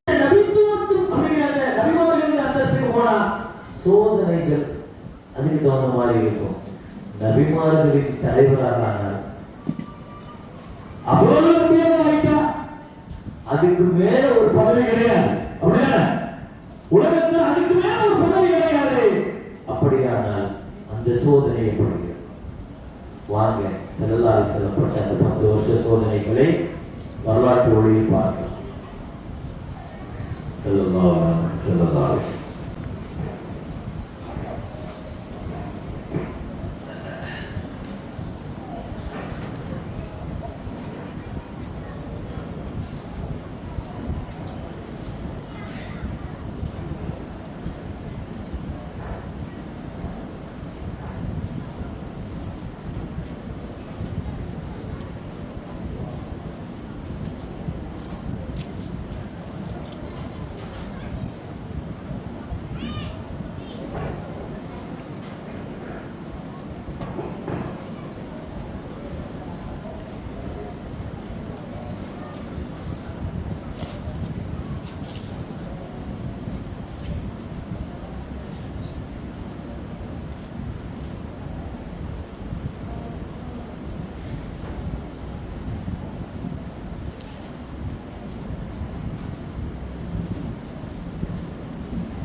اللهم صل على سيدنا محمد وعلى آل سيدنا محمد وبارك وسلم عليه. وصل على النبي المصطفى حبيبك محمد عبدك ورسولك النبي الأمي وعلى آله وصحبه وسلم. اللهم صل على المصطفى حبيب الله سيدنا محمد وعلى آله وصحبه أجمعين. கண்ணியத்துக்குரிய மேலான பெருமக்களே, முஹம்மது ரசூலுல்லாஹி ஸல்லல்லாஹு அலைஹி வஸல்லம் மக்காவுல வாழ்ந்த 10 ஆண்டு காலங்கள் கடுமையான சோதனைக்குரிய காலங்கள். அல்-அமீன், சாதிக் இப்படி எல்லாம் சொல்லிட்டு இருந்தவங்க எல்லாமே குடும்பத்தார்கள் தான். எதிர்த்தவங்க, எதிர்த்து நின்றவங்க, இந்த தாவத்திற்கு எதிராக நின்றவங்க, இந்த தீன் அழிக்கிறதுக்காக பாடுபட்டவங்க எல்லாமே வேண்டப்பட்டவர்கள் தான். நெருங்கியவர்களால் தான் பெரிய சோதனைகளை சந்திச்சாங்க. இந்த முதல் 3 வருஷம் இருக்குது பாருங்க. முதல் 3 வருஷத்துல அல்லாஹ்ட்ட இருந்து உள்ள அறிவிப்பு என்னன்னா, நபியே தாவா கொடுங்க, ஆனா சைலண்டா கொடுங்க. அல்லாஹ் என்ன சொல்றான், வந்து அஷீரத்துக்கள் அக்ரப. முதல்ல ஸல்லல்லாஹு அலைஹி வஸல்லம் குடும்பத்தார்களுக்கு மட்டும் அல்லாஹ் தாவா கொடுத்தார். குடும்பத்தார்களுக்கு மட்டும். ஸல்லல்லாஹு அலைஹி வஸல்லம் எப்படி ஆரம்பிச்சாங்கன்னு சொன்னா, இந்த தாவாவுடைய பணியை, இந்த தீனை முதல்ல ஆரம்பிச்சது தான். இந்த 3 வருஷம் இதெல்லாம் நடந்துச்சு. என்ன செய்வாங்கன்னா, அவங்க குடும்பத்தில் உள்ள முக்கியமான ஆட்களை விருந்துக்கு கூப்பிடுவாங்க. ஸல்லல்லாஹு அலைஹி வஸல்லம் ஹாஷிம், பனுல் முத்தலிப், இவங்க முக்கியமாக இவங்க குறைசி குடும்பத்துல இவங்க முக்கியமானவங்க. எல்லா குறைசிகளையும் கூப்பிட மாட்டாங்க. ஏன்னா முதல்ல இவங்க இருக்கிறாங்க. தாவா எப்படி ஆரம்பிச்சுங்கிறத பாருங்க. முதல்ல நெருங்கிய குடும்பத்தை கூப்பிடுங்கிறது தான் அல்லாஹ்வுடைய உத்தரவு. முதல்ல அப்படித்தான் ஆரம்பிச்சாங்க. இன்னும் ரொம்ப நெருங்கிய குடும்பம் முதல்ல ஒரு தாவத்து வச்சாங்க. அந்த தாவத்துல 45 பேர் கலந்துக்கிட்டாங்க. அந்த 45 பேருக்கு ஸல்லல்லாஹு அலைஹி வஸல்லம் முதல்ல என்ன செஞ்சாங்க, அதுல அபூலஹபும் வந்தான். மத்தவங்க பதில் சொல்லல, ஏத்துக்கறல, ஆனா எதிர்க்கல. இவன் தான் முதல்ல எதிர்த்தான். அப்பவே கொஞ்சம் முகத்தை சுழிச்சிட்டு போயிட்டான். உடனே என்ன செய்யல, பெருசா எதிர்ப்பு காட்டல. ஸல்லல்லாஹு அலைஹி வஸல்லம் வரலாறு, இந்த நுபுவத்து, இந்த தாவத்து பணி எப்படி ஆரம்பிக்குது, அவனுடைய ரியாக்ஷன் எப்படி இருந்துச்சு, அவன் எப்படி எல்லாம் முடக்க பார்த்தான், 7 வகையாக அட்டாக் பண்ணான். நான் அதுக்கு பின்னால வரேன். முதல்ல ஸல்லல்லாஹு அலைஹி வஸல்லம் எப்படி ஆரம்பிச்சாங்கன்றத முதல்ல நீங்க பாருங்க. எப்படி எல்லாம் கஷ்டம் கொடுத்தாங்க, அதுக்கு அடுத்து நான் சொல்ல வரேன். என்ன மாதிரி எல்லாம் அவன் யோசிச்சு துன்புறுத்தினான், யாரெல்லாம் துன்புறுத்தினான், யாரெல்லாம் முதல்ல இதுக்கு இஸ்லாத்துக்கு வந்தாங்க. நபி ஸல்லல்லாஹு அலைஹி வஸல்லம் இந்த 45 பேர் ஃபர்ஸ்ட் முதல் விருந்து. அதுல யாரும் ஏத்துக்கறல, எல்லாம் சொல்லிட்டு நான் அல்லாஹ்வுடைய நபியா இருக்கிறேன் அப்படின்னு சொன்னாங்க. எனக்கு வகி வருதுன்னு சொன்னாங்க. கேட்டு பேசாம போயிட்டாங்க. அடுத்து கொஞ்ச நாள் கழிச்சு இரண்டாவது. ஏன்னா இந்த 3 வருஷம் ஜிப்ரீல் அலைஹிஸ்ஸலாத்துடைய தொடர்பு கிடையாது. இஸ்ராஃபீல் அலைஹிஸ்ஸலாத்துடைய தொடர்பு தான். அவங்க தான் வந்து ஸல்லல்லாஹு அலைஹி வஸல்லத்துக்கு சில கலிமாக்களை சொல்லி கொடுப்பாங்க. ஏன்னா கியாமத்துடைய இல்ம கூட கேட்கறதுக்கு அவங்க தான் வச்சிருக்காங்க. கியாமத்து நடக்கும் போது என்னென்ன நடக்கும், சின்ன அடையாளம், நடு அடையாளம், பெரிய அடையாளம், முடிஞ்சது, இனி வர வேண்டியது, இனி கியாமத்து வரைக்கும் வர்றது எல்லாத்தையும் சொல்லி கொடுக்குறாங்க. ஏன்னா அவங்க தான் கியாமத்தை வர வைப்பாங்க. சூழ்நிலை நிறைய அடையாளங்களை சொல்லி கொடுத்தாங்க. யார சொல்லலாம், இது வரைக்கும் நடந்த அடையாளங்கள். ஏன்னா தீனுங்கிறது அப்படித்தானே. தீனுங்கிறது 4 விஷயம் சேர்ந்ததுதான் தீன். ஈமான், இஸ்லாம், இஹ்சான், கியாமத். இந்த 4 தெரிகிறது பேர் தான் தீன். இந்த உலகம் ஒரு நாள் அழியுது, அது எப்படி அழியுங்கிறது தெரியணும். இந்த 4 தான் ஜிப்ரீல் அலைஹிஸ்ஸலாம் வந்து யாருக்கு, ஸல்லல்லாஹு அலைஹி வஸல்லத்துக்கு பாடம் எடுத்து போனாங்க. Question answer. ஈமான்னா என்ன, இஸ்லாம்னா என்ன, இஹ்சான்னா என்ன, கியாமத் எப்போ வரும், இந்த 4 தான் கேட்டாங்க ஹதீஸ்ல. நபிகள் நாயகம் ஸல்லல்லாஹு அலைஹி வஸல்லம் தாவா ரெண்டாவது தடவை அழைச்சாங்க பாருங்க. அதுல குடும்பத்துடைய முக்கியஸ்தர்கள் உட்கார்ந்து இருந்தாங்க. அப்புறம் ஒரே ஒரு சின்ன புள்ள மட்டும் கரிமா சொன்னார். ஒரே ஒரு சின்ன புள்ள. யாரு அது? தலிலியர். தலிலியர் தான் என்ன செஞ்சிட்டாங்க பாருங்க, நசீப பாருங்க. வாப்பா அபூதாலி பக்கத்துல இருக்கிறாரு. ஸல்லல்லாஹு அலைஹி வஸல்லம் சொல்லிட்டு இருக்காங்க. அலிரலி இல்லாம வாப்பாவை பார்த்தா, வாப்பா கண்ணை காமிச்சு அப்படின்ட்டு நபி அழைப்பு கொடுக்குறாங்க. கண்ணை காட்டிட்ட, நீ என்ன சேர்த்துக்கப்பா. இதுதான் நசீப். அலிரலியல்லாஹு இரண்டாவது. அதுக்கு பின்னால குடும்பத்துக்காரர்கள் அடுத்தடுத்து அதுக்கு அடுத்துதான் ஸல்லல்லாஹு அலைஹி வஸல்லம் அடுத்த கட்டம் வீட்டுக்கு கூப்பிட்டு சொன்னாங்க இல்லையா, இது குடும்பத்தார்களுக்கு மட்டும். பின்னால என்ன செய்யறாங்க, குறைஷிகளுக்கு அழைப்பு கொடுக்குறாங்க. அதுக்கு சஃபா மலையில ஏறினாங்க. சஃபா மலையில ஏறி குறைஷிகளை போய் கூப்பிட்டு இந்த மலைக்கு பின்னால இருந்து வருதுன்னு சொன்னா நீங்க நம்புவீங்களா, நீங்க சாஜித்து அமீனு இப்படிலாம் சொன்னாங்க. ஸல்லல்லாஹு அலைஹி வஸல்லம் சொன்னாங்க, நான் நபியா இருக்கிறேன், அல்லாஹ்வுடைய எனக்கு வகை வருது தாவத்தை சொன்னாங்க. அப்பதான் அந்த ஷைத்தான் அபூ லஹப் சொன்ன வார்த்தை, அலிஹாதா ஜமாத்தனா, இதுக்குதான் இவனை கூப்பிட்டியா, தப்பல்லக்க. அவன் சொன்ன அந்த வார்த்தையெல்லாம் இருக்குது பாருங்க. பொதுவாக அல்லாஹ்வை திட்டினா கூட அல்லாஹ் விட்டுருவான், அவன் ஹபீபை திட்டினா அல்லாஹ் விடுவான். அல்லாஹ்வை பத்தி நீங்க தெரிஞ்சுக்கங்க, அல்லாஹ் முஹம்மது ஸல்லல்லாஹு அலைஹி வஸல்லத்தை திட்டினா எவனையுமே அல்லாஹ் விட்டது கிடையாது. முதல்ல இதை ஆரம்பிச்சவன் இவன் தான், அபூ தாலிப்.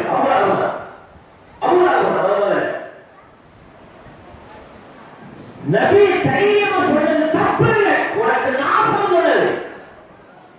என்ன வார்த்தை நபியை நோக்கி திருப்புறாங்களோ அது அப்படியே அல்ல அவனை நோக்கி திருப்பிடுவாங்க.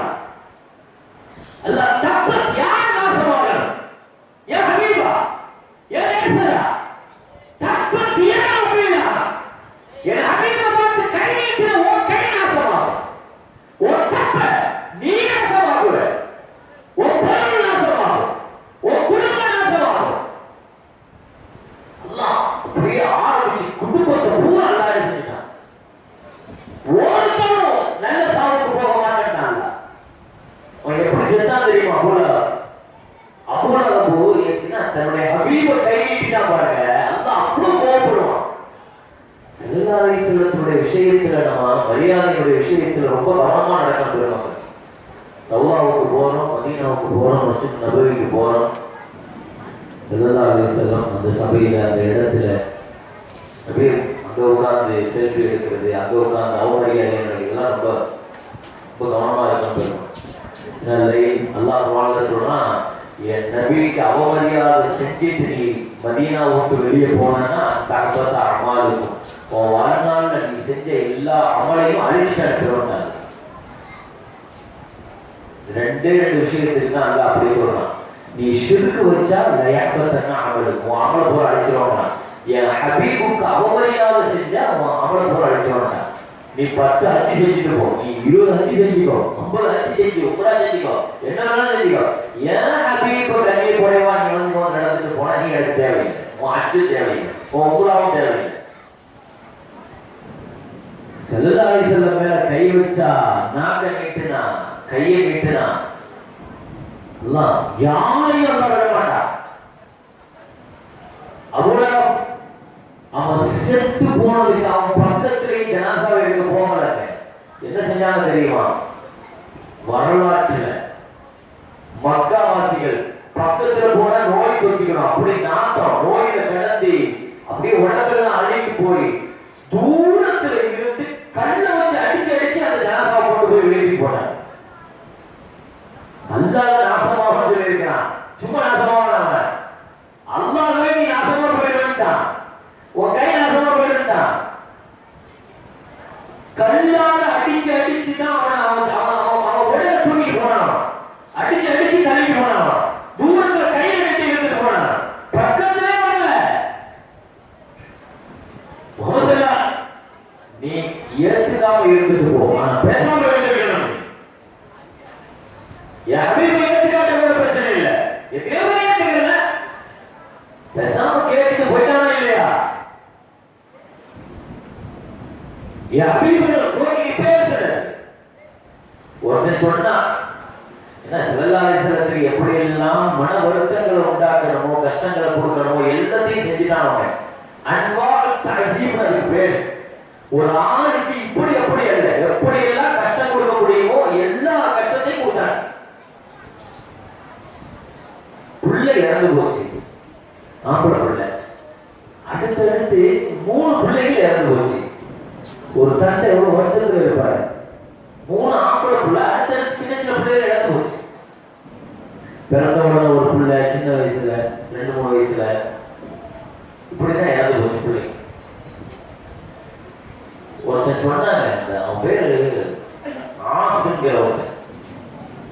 அவன் சொன்னான்னா இவர் அப்புத்தரு அப்படின்னா, இவர் அப்புத்தரு, இவர் சந்ததி இல்லாதவர், இவர் சந்ததி இல்ல, ஆம்பளை வாரிசு எல்லாம் இறந்து போச்சு, இவர் சந்ததி கிடைக்காது. ஏற்கனவே புள்ள இறந்த வருத்தத்தில் இருக்கும்போது அப்புத்தருன்னு சொன்னா பாருங்க, இவர் ஆண் வாரிசு இல்லாதவர், சந்ததி இல்லாதவர், இவர் சந்ததி துணியால கிடையாதுன்னு சொன்னான். அல்லாஹ் இவனுக்காக வேண்டி இறக்கின வசனம் தான் இன்னா அஅதைனாக்கல் கௌசர் ஃபஸல்லி லிரப்பிக வன்ஹர். நபியே, உங்களுக்கு கௌசர்ங்கிற பொக்கிஷத்தை நாம தரோம், எனவே நீங்க தொழுகுங்க, குர்பானி கொடுங்க, நீங்க உங்க அமல செய்யுங்க. இன்ன ஷானிஅக ஹுவல் அப்தர், உங்களை திட்டின அந்த ஆசுடைய சந்ததியை நான் அறுத்தறேன்டாங்க, அவன் சந்ததி அடையாளம் இல்லாம ஆக்கிறேன்டாங்க. உகது போர்க்களத்தை ரசூலுல்லாஹ்வுடைய 2 பல்ல உடைச்சவனுடைய பரம்பரையில பிறக்கிற எந்த பிள்ளைக்கும் கியாமத் வரைக்கும் அந்த 2 பல்லு இருக்காது. நபியை தொட்டு அல்லாஹ் விடமாட்டான், சந்ததிகள் வரைக்கும் அவன் பிடிச்சிருவான் கியாமத். எனவே முஹம்மது ஸல்லல்லாஹு அலைஹி வஸல்லம் விஷயத்தில் எது பேசுவதாக இருந்தாலும் ரொம்ப கவனமா பேசுங்க. ரசூலுடைய விஷயத்தில் ரொம்ப கவனமா பேசுங்க. அல்லாஹ்வை பத்தி யாராவது விமர்சனம் பண்ணுனா அல்லாஹ் நபியே நீங்க பதில் சொல்லுங்கன்னு சொல்லிடுவாங்க. நபியை பத்தி ஏதாவது பேசினா அல்லாஹ் டைரக்டா அல்லாஹ்வை பத்தி மாதிரியே பேசினாங்க. அல்லாஹ் சொன்னா குல் நபி நீங்க சொல்லுங்க. அவங்க கேட்டாங்க அல்லாஹ் யாரு, அல்லாஹ் யூதன் பிராயா கேள்வி கேட்க, அல்லாஹ் தங்கமா, அல்லாஹ் வெள்ளியா, அல்லாஹ் என்ன பொருள் அவன் கேள்விப்பட்டான் யூதன். அப்பதான் அல்லாஹ் யாருக்கு நபியே அவன் அல்லாஹ் யாருன்னு கேள்விப்பட்டான், நீங்க சொல்லுங்க நபியே. குல் ஹுவல்லாஹு அஹத் அல்லாஹு ஸமத் லம் யலித். நபியே நீங்க சொல்லுங்க அல்லாஹ் யாரு. காஃபிர்கள் சிலர்கள் பேசுறாங்க. அல்லாஹ் சொன்னா குல் நபி நீங்க சொல்லுங்க யாரு காஃபிர்களே லாஹுல்லாஹ் நீங்க பதில் சொல்லுங்க. ஆனா அதே சமயத்துல நபியை பார்த்து இப்படி பேசுறவங்க இன்னும் ஆச்சரியம். நான் சொல்றேன் அல்லாஹ் தப்பத்தியதா நான் சொல்றேன். நபியை பத்தி பேசும்போது எல்லாம் ஒருத்தன் இருந்தாங்க, அவன் பேர் வலீத். அவன் தான் முதல்ல ரசூலுல்லாஹ்வும் பைத்தியம் சொல்லி மக்கள்கிட்ட பார்ப்பான். மஜ்னூன் நீங்க பார்க்கலாம், மஜ்னூன்ங்கிற அந்த வாதத்தை மக்கா முழுக்க அவன் கொண்டு போனான். ரசூலுல்லாஹ்வை வருத்தப்படுத்துறதுக்காக அவர் ஒரு பைத்தியக்காரன் சொன்னா பாருங்க. அவ்வளவு அல்லாஹ் உடனே ஆயத்தை இறக்கினா, மாந்த பினாமத்தி ரப்பிக பிமஜ்னூன். யா ரசூலல்லாஹ் உங்களுக்கு அப்படியெல்லாம் இல்லை, நீங்க மிக உயர்ந்த நற்குணத்தில் இருக்கிறீங்க, அப்படி இப்படிலாம் சொல்லிட்டு அல்லாஹ் ரசூலுல்லாஹ்வை ஆறுதல் படுத்தினான். ஆறுதல் படுத்திட்டு அடுத்து வந்தா பாருங்க, அல்லாஹ் உங்களை எவன் பைத்தியம் சொன்னாலும் அவன் யார் தெரியுமா?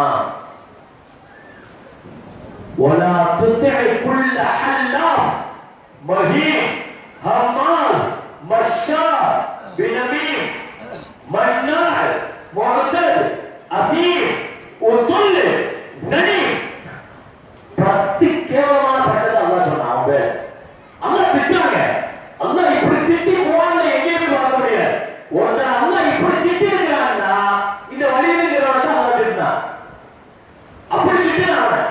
ஏன்னா அவன் ஹபீப நேசர முஹம்மது ஸல்லல்லாஹு அலைஹி வஸல்லம் இந்த வார்த்தையை சொல்லிட்டான். அல்லாஹ் என்ன சொன்னாரு, நபி அவன் யார் தெரியுமா? நான் சொல்ற கேளுங்க யா ரசூலல்லாஹ். அவன் ஹல்லாஃப், அவன் பொய் சத்தியம் செய்றவன், ஹம்மாஸ் பொய் பேசுறவன், மஷ்ஷா பொய் சொல்றவன், மன்னாள் நன்மையில தூரமானவன், நன்மை பாக்கியம் இல்லாதவன், முரத்தது ரவுடி அசீம் பாரி.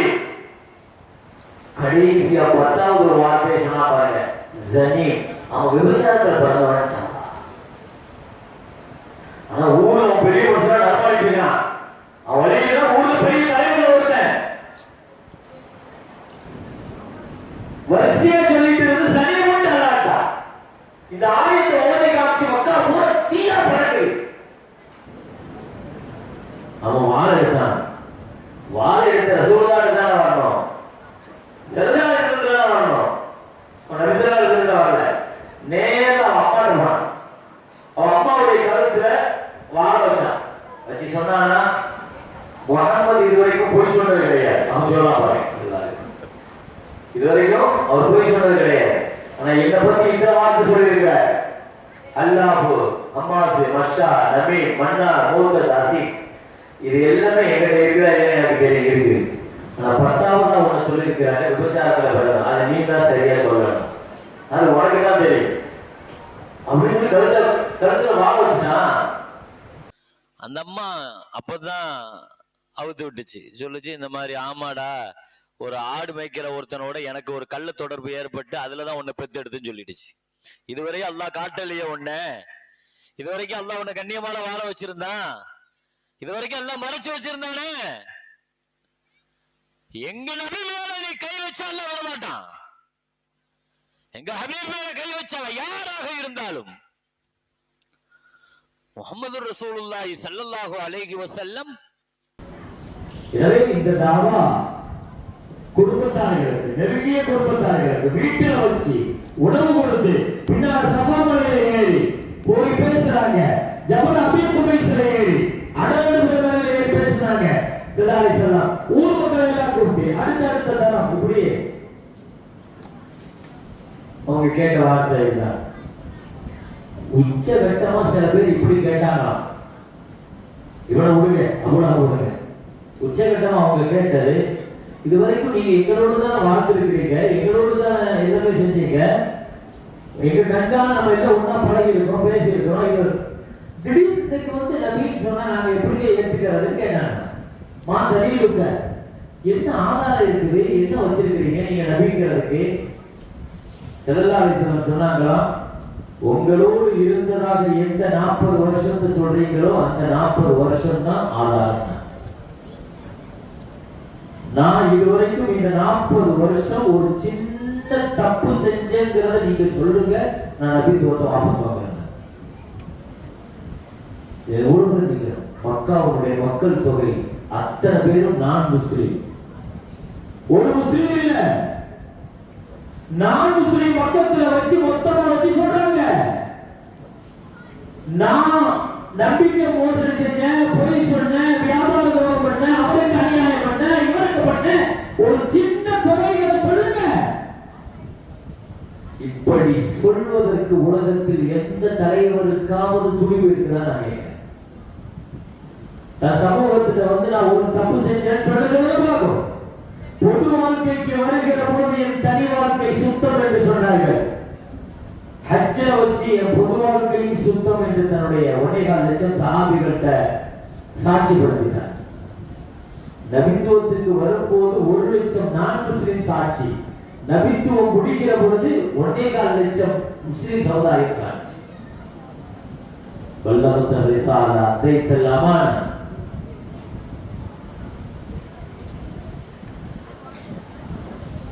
என்ன ஆதாரம்? இதுதான் ஆதாரம். கடந்த ஜும்மாவிலே கூட மேலப்பள்ளியில பேசுகிற பொழுது ஒரு செய்தியை நான் சொன்னது உங்களுக்கு ஞாபகம் இருக்கலாம், கலந்து கொண்டு அங்கே கேட்டவர்களுக்கு ஞாபகம் இருக்கலாம். ஸல்லல்லாஹு அலைஹி வஸல்லத்தை பத்தி எத்தனையோ சீரத் வரலாற்று நூல் எழுதப்பட்டிருக்கிறது.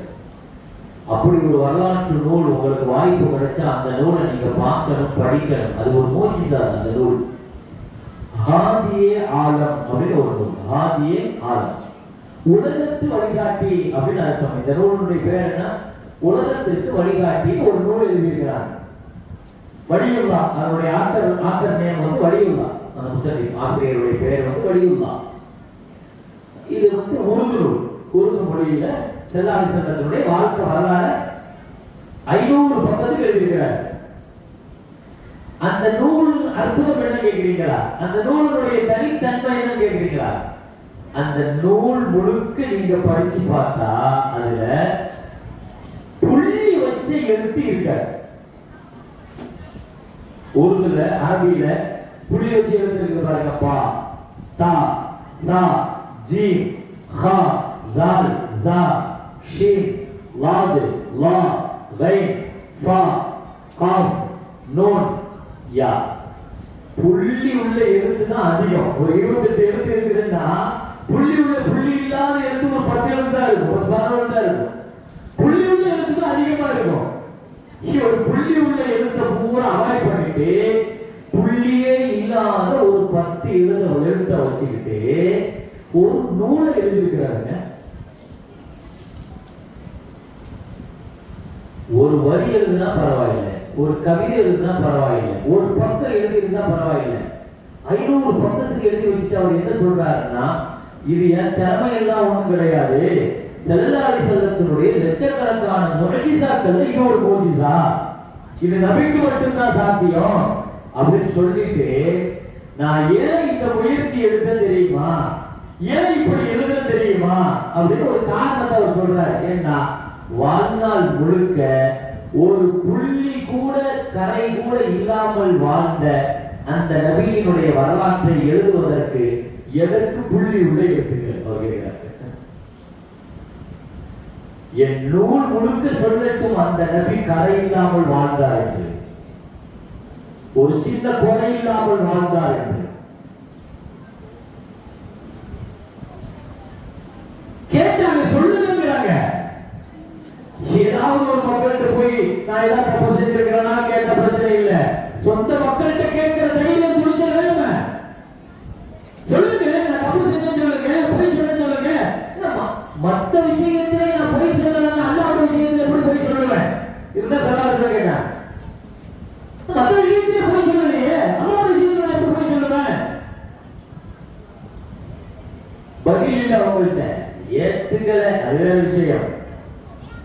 சரி, இப்போ 3 வருஷத்துக்கு பின்னால அல்லாஹ் சொல்லிட்டா, நபியே இனியும் வீட்டுல பயந்து எல்லாம் இருக்க தேவையில்லை, ஃபர்ஸ்ட் பிமா தௌபர், தைரியமா களத்துல இறங்குங்க, களத்துக்கு வாங்க, தாவாவை பகிரங்கமா கொண்டு போங்க. வாஹிலானி முஷ்ரிக்கீன்கள் எவ்வளவு வந்தாலும் எதிர்த்து நில்லுங்கன்னா, இப்பவும் கூட அவன் அடிச்சா நீங்க சபூர் செய்யுங்கன்னு அல்லாஹ் சொன்னான். வாழ எடுக்க சொல்லல, வாழ எடுக்க சொல்ற காலம் ஒண்ணு இருந்துச்சு, அது பின்னால வரும். ஆனால் அல்லாஹ் இப்ப அனுமதி கொடுத்துட்டான், நீங்க மறைஞ்சு போய் ரகசியமா போய் இப்படி பண்ண தேவையில்லை, தைரியமா களத்துல இறங்குங்க, பகிரங்கமா இறங்குங்க. அல்லாஹ் பொதுவறிவு கொடுத்தான், தாவாவை பகிரங்கமா செய்ய சொன்னான். அப்ப இந்த 43 வயசு வரைக்கும் ரகசியமாக சொல்லப்பட்ட தாவாவை அதுக்கு பின்னால ஸல்லல்லாஹு அலைஹி வஸல்லம் பகிரங்கமாக களத்துக்கு வராங்க. வந்துட்டா விட்டு வைப்பாங்களா? ஸல்லல்லாஹு அலைஹி வஸல்லம் களத்துல இறங்கிட்டாங்க.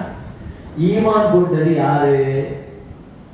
ஸல்லல்லாஹு அலைஹி வஸல்லம், அபூபக்கர். அப்ப இருந்த மூமின்கள் ஒரு 7 பேர் தான் இருந்தாங்க. முதல்ல ஈமான் கொண்டவங்க அபூபக்கர் ரலியல்லாஹு அன்ஹு ஈமான் கொண்டு 3 நாள்ல 7 பேர் ஈமான் கூட வச்சுட்டாங்க. அபூபக்கர் ரலியல்லாஹு, சித்திக் நாயகம் எல்லாம் இந்த உம்மத்துக்கு கிடைச்ச பெரிய நசீபுங்க. அல்லாஹ் அக்பர், பெரிய சீரை இந்த உம்மை. அடுத்து உமர் ரலியல்லாஹு சொல்லுவாங்க, எங்கள் தலைவரை வாங்கி தந்தார் அப்படிப்பார். எங்கள் தலைவர் ஆதக செய்யிதுனா செய்யிதனா, எங்கள் தலைவர் அபூபக்கர் எங்கள் தலைவர் பிலாலை வாங்கி தந்தார். பிலால் என்கிற ஒரு தலைவர் இந்த உம்மத்துக்கு கிடைச்சது அபூபக்கர் ரலியல்லாஹு வாங்கி கொடுத்தாங்க. உஸ்மான் ரலியல்லாஹு அபூபக்கர் ரலியல்லாஹு கலிமா சொல்ல வச்சாங்க. சாத் ரலியல்லாஹு, அப்துல் ரஹ்மான் ரவுஃப் ரலியல்லாஹு, தல்ஹா ரலியல்லாஹு, ஜுபைர் ரலியல்லாஹு, இவங்க தான் இஸ்லாமியர்கள். அதுக்கு பின்னால கொஞ்சம் கொஞ்சமாக பூவுல ஏழை பாதைகள் கஷ்டப்படுறவங்க இவங்க தான் கலிமா சொன்னாங்க. கபாப் ரலியல்லாஹு, அதே மாதிரி அம்மார் ரலியல்லாஹு, சுமையா ரலியல்லாஹு, பூரமே பாவப்பட்ட ஜென்மங்கள். ஏன் கேட்கறதுக்கு ஆள் இல்லாத 2 பேரை மட்டும் முதல்ல கை வைக்கிறத விட்டுட்டாங்க. கை வைக்காது, ஸல்லல்லாஹு அலைஹி வஸல்லம் கை வைக்கல. ஏன்னா அபூ தாலிப் சப்போர்ட் இருந்தாரு. அபூபக்கர் ரலியல்லாஹு கை வைக்கல, அவங்க குடும்ப சப்போர்ட் இருந்துச்சு.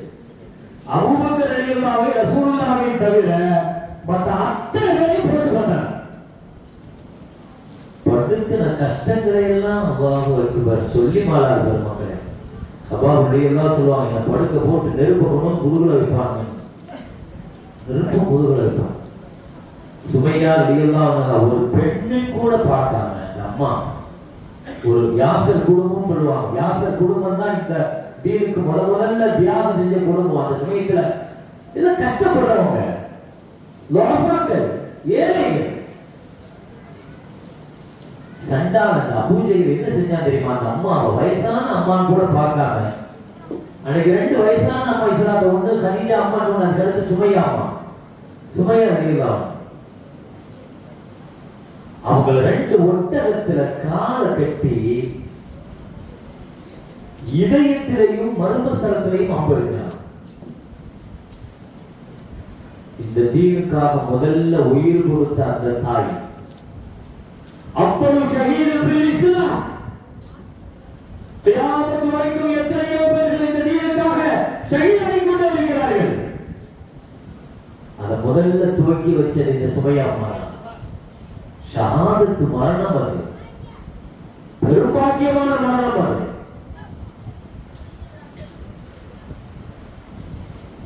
அடுத்தடுத்து ரொம்ப செய்யலாம். விழாடியல்லாகுவ சபாவுடையல்லாகுவ ரொம்ப கஷ்டம் கொடுத்தாங்க வைங்க. ஸல்லல்லாஹு அலைஹி வஸல்லம் தஆவாவை நிறுத்தல. என்ன ஒரு எதிர கஷ்டங்கள் வந்துட்டே இருக்கு. நபி ஸல்லல்லாஹு அலைஹி வஸல்லம் நிறுத்தல. என்னெல்லாம் பண்ணாங்க? முதல்ல அவங்க கையில் எடுத்த இவருடைய அந்த தாவா வீடியோ போயிட்டு இருக்கு. முதல்ல கையில் எடுத்தது அவன் தஸ்மீக் பண்ணான். தஸ்மீக்னா என்னன்னா, நபியை பத்தி தப்பான அபிப்பிராயம். இவர் ஜோசியக்காரர், இவர் சூரியக்காரர், இவர் கவிஞர், இவர் பைத்தியம், இந்த மாதிரியான சொற்களை மக்களுக்கு மத்தியில பரப்பி விட்டான். இதுதான் முதலட்டம். இது முதலட்டம். இதை முதல்ல ஏற்படுத்தணும். இதை வரலாறுகளை ரொம்ப கவனிக்கணும். அதுக்கு பின்னால தகுதியில் பண்ணான். தகுதியில என்ன? மிரட்டினா. நீ தொழில் பாருங்க, நீ தொழிலோட கடுமையான முறையில் அலாபு பண்ணுவேன், கடுமையான முறையில் தண்டிப்பேன். ஸல்லல்லாஹு அலைஹி வஸல்லம் போய் காபத்துல்லா தக்பீர் கட்டி தொழுது சஜிதா செஞ்சா ஒருத்தர் கூப்பிட்டு சொன்னா, நீ போய் அவர் கழுத்துல மிதிச்சிடுவான்னு சொன்னான். அந்த ஷைத்தான், அந்த ஹராமி, அவன் வந்து ஸல்லல்லாஹு அலைஹி வஸல்லத்துடைய கழுத்துல மிதிச்சான். சுத்தி நின்று சிரிச்சான். ஸல்லல்லாஹு அலைஹி வஸல்லம் வந்து தொழுதா கழுத்துல வந்து பெடலியை வந்து காலை வச்சு அமுக்குறான். நான் அதை சொன்னேன். ஒரு தடவை ஒட்டகத்தை தூக்கி போட்டான், ஒட்டகத்துடைய போடல. ஒவ்வொரு தடவை வேலை செய்வாங்க. அவன் ஏற்கனவே அவன் பார்க்கும்போது அவன் சொன்னான், அபூஜஹல், நீ காபால நீங்க தொழக்கூடாது, நீ காபால தொழுவதை பார்த்து உட கடுமையான நடவடிக்கை போட்டு மிரட்டுவான், எப்போது கண்டிட்டுருவான். ஸல்லல்லாஹு அலைஹி வஸல்லம் கண்டுக்கல, தைரியமா போய் தொழுதாங்க. பெடலில காலை வச்சு அழுத்தினான், பெடலியை மிதிச்சான். இப்படியான தகுதிகளை செஞ்சுட்டு இருந்தான். ஸல்லல்லாஹு அலைஹி வஸல்லம் எழுந்திருச்சாங்க. இதை சொல்லிட்டு சுத்தி நின்று சிரிச்சாங்க கை கொட்டி.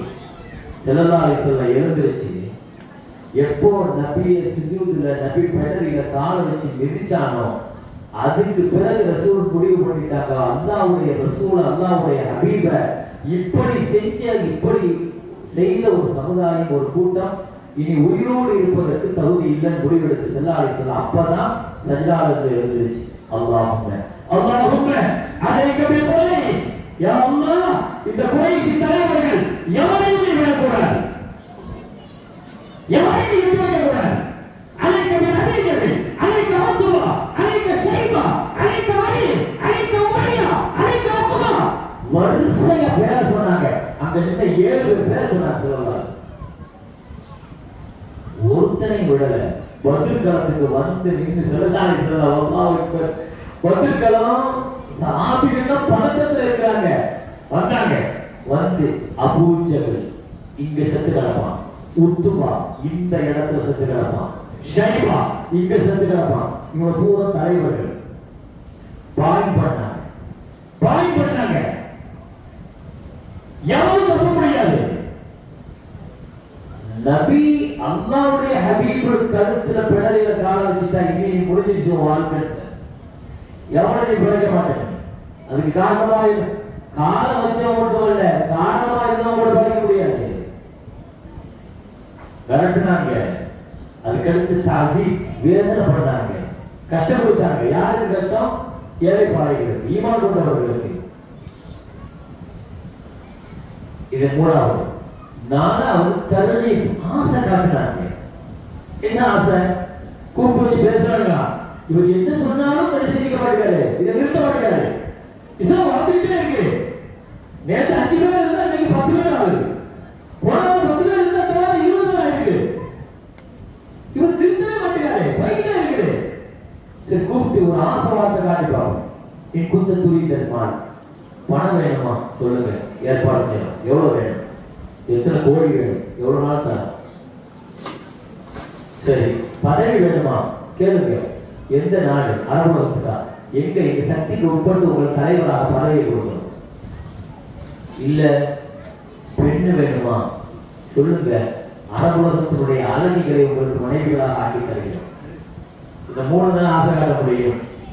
ஸல்லல்லாஹு அலைஹி வஸல்லம் ஒரே வார்த்தை சொல்றாங்க, லவ் வலஉ ஷம்ஸ ஃபீ யமீனி வல் கமர ஃபீ யஸாரி, வலதுகையினை சூரியனை இடதுகையினை சந்திரனையே தந்தாலும் நான் இந்த தீனனை செய்ய மாட்டேன். அப்படி சொன்ன வார்த்தை தான் ஸல்லல்லாஹு அலைஹி வஸல்லம் சொன்ன வார்த்தை. இதுவும் வேலைக்கு ஆகுது, இதுவும் வேலைக்கு ஆகுது. அடுத்துதான் தரமட்டமா இறங்கினாங்க. ஸல்லல்லாஹு அலைஹி வஸல்லத்தின் மீது தாக்குதல் நடத்துவதற்கான வேலையை அடுத்து ஆரம்பிச்சாங்க. அதுக்கு அடுத்த கட்டம் தான் எதுக்கும் இவர் முடிவுக்கு வரணும்னு சொன்ன உடனே ஒரு 3 வருஷம் இவரையும் இவர் குடும்பத்தையும் ஊரை விட்டு பாய்கட் பண்ணணும், தள்ளி வைக்கணும் அப்படின்னு. அந்த 3 வருஷம் தான் ரொம்ப கஷ்டம். ஸல்லல்லாஹு அலைஹி வஸல்லம் நபித்துவம் வாங்கி 7வது வருஷத்துல இருந்து 10வது வருஷம் வரைக்கும் அந்த 3 வருஷம் இருக்குது பாருங்க. ஒரு சம்பந்தமும் இருக்காது, ஒரு வியாபார தொடர்பு எதுவுமே செய்யாம ஒரு வனாந்திரத்துல காட்டுல போய் வாழ்ந்தாங்க ஸல்லல்லாஹு அலைஹி வஸல்லம் குடும்பம். அதுல நோய்வாய்ப்பட்டு மூத்தானது அபூ தாலிப், அதுல நோய்வாய்ப்பட்டு மூத்தானது கதீஜா அம்மா, அதுல மூத்தான பிள்ளைங்க இளதலைகளை சாப்பிட்டு அதுல பட்ட கஷ்டத்தை ஒருத்தர் சொல்லுவார். நான் சிறுநீர் கழிக்கிறதுக்காக வேண்டி அந்த காலகட்டத்துக்கு நான் போனேன். போகும்போது அங்க தூரத்துல பார்த்த ஒரு ஒட்டகத்தினுடைய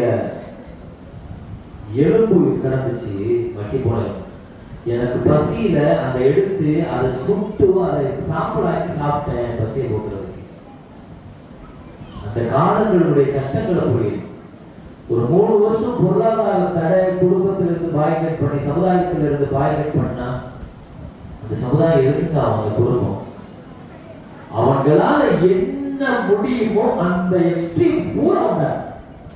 அந்த உச்ச கட்டத்தில் அடிச்சு பார்த்தான், பேசி பார்த்தான், எவ்வளவு சொல்லி பார்த்தான், எல்லாத்தையும் செஞ்சு கடைசியில ஊரை விட்டு ஒதுக்கி வச்சு பார்த்தான். ஸல்லல்லாஹு அலைஹி வஸல்லம் அனுபவிச்ச இந்த 10 ஆண்டு கால கஷ்டங்கள்.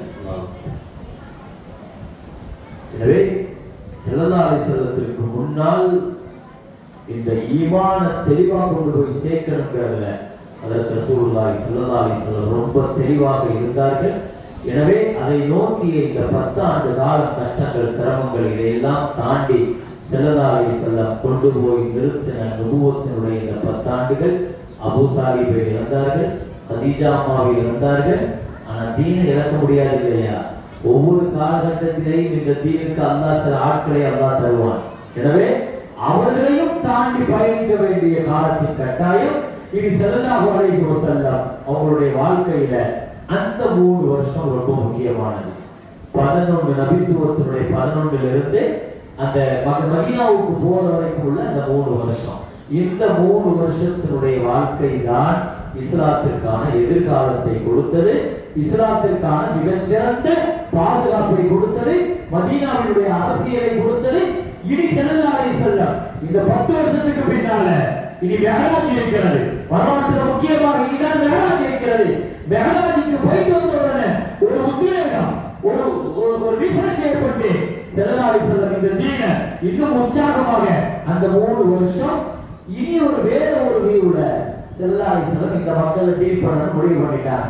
இவங்களை இனிமே இப்படியே கொண்டு போனா நம்ம அடையாளம் தெரியாம அழிச்சிருவாங்க. அதனால இனி ஒரு சப்போர்ட், வேற ஒரு நாடு வேணும், வேற ஒரு ஊர் வேணும், அப்பதான் மக்களை கண்ட்ரோல் பண்ண முடியும் அப்படி முடிவெடுத்திருந்தார். தாயிஃபும் அதை தொடர்ந்து மதீனாவும், மிஹ்ராஜும் அதை தொடர்ந்து ஹிஜ்ரத்தும், இந்த பயணங்கள் அடுத்தடுத்து அதில் அமைக்கப்பட்ட அரசியல் வியூகம், திட்டமிடுதல், ரசூலுடைய தூரநோக்கான பார்வை, பன்முக ஆளுமை, திறமை, இதுவெல்லாம் இனி வெளிப்பட போகிறது. ஸல்லல்லாஹு அலைஹி வஸல்லம் இனி வேற ஒரு ரசூலா, வேற ஒரு தூதராக, வேற ஒரு பார்வையில நம்ம முஹம்மது ஸல்லல்லாஹு அலைஹி வஸல்லத்தை பார்க்க வைக்கிறோம். இன்ஷா அல்லாஹ் ஸல்லல்லாஹு அலைஹி வஸல்லத்தினுடைய அந்த மக்காவினுடைய அந்த நிறைவினுடைய அந்த 3 ஆண்டு காலங்களை இன்ஷா அல்லாஹ் நாளைய தினம் பார்ப்போம். வாஹிரு தஅவானா அல்ஹம்துலில்லாஹி ரப்பில் ஆலமீன். கண்ணியமிக்க மேலான பெருமக்களே, அல்லாஹ்வுடைய அல்லாஹு தஆலா இந்த உம்மத்திற்கு தந்திருக்கிற மகத்தான சட்டங்கள், அதில் குறிப்பாக நம்முடைய தனியார் சிவில் சட்டங்கள் என்பது அது நிறைய பேர்களுக்கு கண்கரிக்கிறது என்பதை நீங்கள் எல்லாம் விளங்குவீர்கள். எனவே நிக்காஹாக இருக்கட்டும், தலாக்காக இருக்கட்டும், அதே மாதிரி வாரிசு உரிமை சட்டமாக இருக்கட்டும், வக்ஃபாக இருக்கட்டும், எப்பொழுதுமே இஸ்லாமிய தனியார் சட்டங்களின் மீது இஸ்லாமிய எதிரிகளுக்கு நீண்ட காலங்களாகவே ஒரு கடுகு பார்வை இருந்து கொண்டே இருக்கிறது என்பதை நீங்கள் அறிவீர்கள். எப்பொழுதெல்லாம் நீதித்துறையில் நீதிபதிகள் வந்து இது சம்பந்தமான வழக்குகள் வருமோ, அவங்களுடைய காழ்ப்புணர்ச்சியை காட்டுற மாதிரி ஒரு வார்த்தையை பொது சிவில் சட்டத்தை கொண்டு வாங்க, பொது சிவில் சட்டத்தை கொண்டு வாங்குங்கிற எதையாவது அதை சொல்லி ஷாபான் வழக்குல இருந்து இன்னைக்கு வரைக்கும் இதை தொடர்ந்து செய்து கொண்டே இருந்தார்கள். இஸ்லாமிய எதிரிகள் கையில ஆட்சிகள் கிடைத்தவுடன் பாசிச இவர்களுடைய கையில இஸ்லாத்திற்கு எதிரான இந்த சிந்தனையில, குர்ஆனுக்கு எதிரான சிந்தனையில இவர்கள் மூர்க்கத்தனமாக இருக்கிறார்கள் என்பதை நாம் அறிவோம். அதன் கட்டமாக நிக்காஹுடைய சட்டங்கள்ல, தலாக்குடைய சட்டங்கள்ல முஸ்லிம் பெண்களை பாதுகாக்கிறோம், முஸ்லிம் இளைஞர்களை பாதுகாக்கிறோம், சமுதாயத்தை பாதுகாக்கிறோம்னு ஒரு நீதி கண்ணீர் பொய்யான விஷயத்தை சொல்லிட்டு இப்படியான அடுத்தடுத்த நடவடிக்கைகள், முத்தலாக்கு போன்ற விஷயங்கள்ல தொடர்ந்து இவர்கள் தலையிட்டுக் கொண்டு வருகிறார்கள் என்பதை நீங்கள் அறிவீர்கள். ஆனா இதுல ஒரு விஷயம் தெளிவானது. குற்றவியல் சட்டத்தை பொறுத்தவரையில் குர்ஆன்ல அல்லாஹ் தஆலா பொதுப்படையாக சொல்லுவான். ஆனா சிவில் சட்டத்தை பொறுத்த வரைக்கும், நிக்காஹாக இருக்கட்டும், தலாக்காக இருக்கட்டும், சிவில் சட்டத்தை குர்ஆன்ல அல்லாஹ் சொல்லிட்டு என்ன சொல்லுவான்னா, ஃபரீதத்தம் மினல்லாஹ் தில்க ஹுதூதுல்லாஹ், இது அல்லாஹ்வுடைய எல்லை கோடு, இது அல்லாஹ்வுடைய ஃபர்து, இதை நீ மீறக்கூடாது அப்படின்னு அல்லாஹ் சொல்லிடுவான். அதனால இந்த இஸ்லாமிய சிவில் சட்டத்தையும் எடுத்துக்கிட்டு பொதுவாக சட்டமா மாற்றுறதுக்கான பல்வேறு முயற்சிகள்ல ஒரு நீண்ட கால அஜெண்டாவோடு, நீண்ட கால திட்டங்களோடு இந்த பாசிசவாதிகள் செயல்பட்டு கொண்டிருப்பதை நீங்களும் நானும் அறிவோம். அதன் தொடர்ச்சியாகத்தான் இப்போ அவர்கள் கையில் எடுத்திருக்கிறது இந்த வக்ஃபுடைய பிரச்சனை. வக்ஃபுடைய சட்டம், வக்ஃபுடைய சொத்து அவர்களை கண்கரிக்கிறது. உலகம் முழுக்க இன்னைக்கு முஸ்லிம்கள்கிட்ட இருக்கிற மாதிரி வக்ஃபு சொத்து கிடையாதுங்கிறத நம்மை விட அவர்கள் அவ்வளவு தெளிவாக வழங்கி வைத்திருக்கிறார்கள். வக்ஃபுங்கிறது ஒரு இபாதத். எனவே எல்லா விஷயங்களையும் மூக்க நுழைச்சி அதை செலுத்தி முஸ்லிம் சமுதாயத்தினுடைய இந்த தனி அதிகாரத்தை பிடிக்கி அவர்கள் நினைச்ச மாதிரி செயல்படுவதற்கான ஒரு வேலையை தான் இப்போ இந்த வக்ஃபுடைய விஷயத்தில் இறங்கியிருக்கிறாங்கிறது உங்களுக்கு தெரியும். அப்படி நினைச்ச மாதிரி மாவட்டத்தை அதிகாரத்தை பயன்படுத்தி நீதித்துறை நீதிபதிகள்கிட்ட வக்ஃபுடைய சொத்துக்களை பதிவு பண்ணணும். ஒரு பிரச்சனை வந்தா அது வக்ஃபோடு நீ பேசி தீர்க்க முடியாது, நீதித்துறை தான் வந்து பேசி தீர்க்கணும். ஒரு வக்ஃபு சொத்தா இல்லையாங்கிறத வந்து நீங்க கலெக்டர் ஆபீஸ்ல போய் தான் வந்து நீங்க இது பண்ணணும், அதுக்கு நீங்க ஆவணங்களை சமர்ப்பிக்கணும் என்றெல்லாம் நான் முஸ்லிம்ஸ் எல்லாம் உள்ள கொண்டு வருது. பெண்களை எல்லாம் பெண்களுக்கு நாங்கள் கொண்டு வந்து இப்படி இதனுடைய பின்னணியில் நிறைய சூழ்ச்சி கயிறுகள் பின்னப்பட்டிருக்கிறது. இதை சுருக்கமாக சொல்வதானால் இதனுடைய விளைவுகள் இந்த சமுதாயத்துக்கு நிறைய உண்டு. நாளைக்கு முஸ்லிம் சமுதாயத்திலிருந்து ஒரு சொத்தை வாங்குறதுக்கு சாதாரணமாக இவர்கள் கோர்ட் வழியாக முஸ்லிம்களிடமிருந்து ஒரு வக்ஃபு சொத்தை பிடிக்கிற முடியும். இந்த கோர்ட்டு அங்க நடக்கிற நிகழ்வுகள் எல்லாம் நம்ம தொடர்ந்து பார்த்துட்டு வரோம்.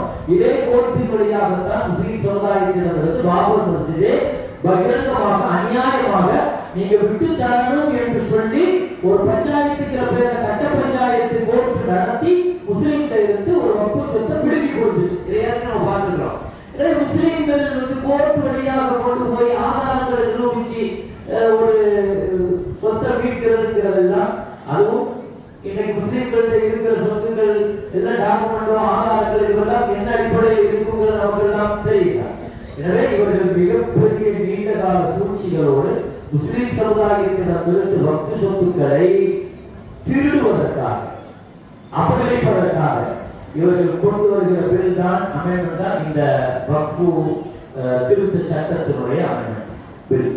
எனவே இதற்கு எதிராக நாம் ஒவ்வொருவர்களும் நமக்கான அந்த எதிர்ப்புகளை முறையாக நாம் தெரியப்படுத்தணும். அதுக்காக ஆங்காங்கே ஸ்கேன்கள் தரப்பட்டிருக்கிறது. இது போல தெரிவிக்கிறதுக்கு இதுவரை உங்களுடைய எதிர்ப்புகளை ஸ்கேன் மூலமாக பதிவு செய்யாமல் இருந்திருந்தால் உங்களுடைய எதிர்ப்புகளை நீங்கள் முழுமையாக பதிவு செய்யணும் என்பதை நான் இந்த நல்ல நேரத்தில் கேட்டுக்கொண்டு நிறைவுபடுத்துகிறேன். அஸ்ஸலாமு அலைக்கும் வரஹ்மத்துல்லாஹி வபரகாத்துஹு.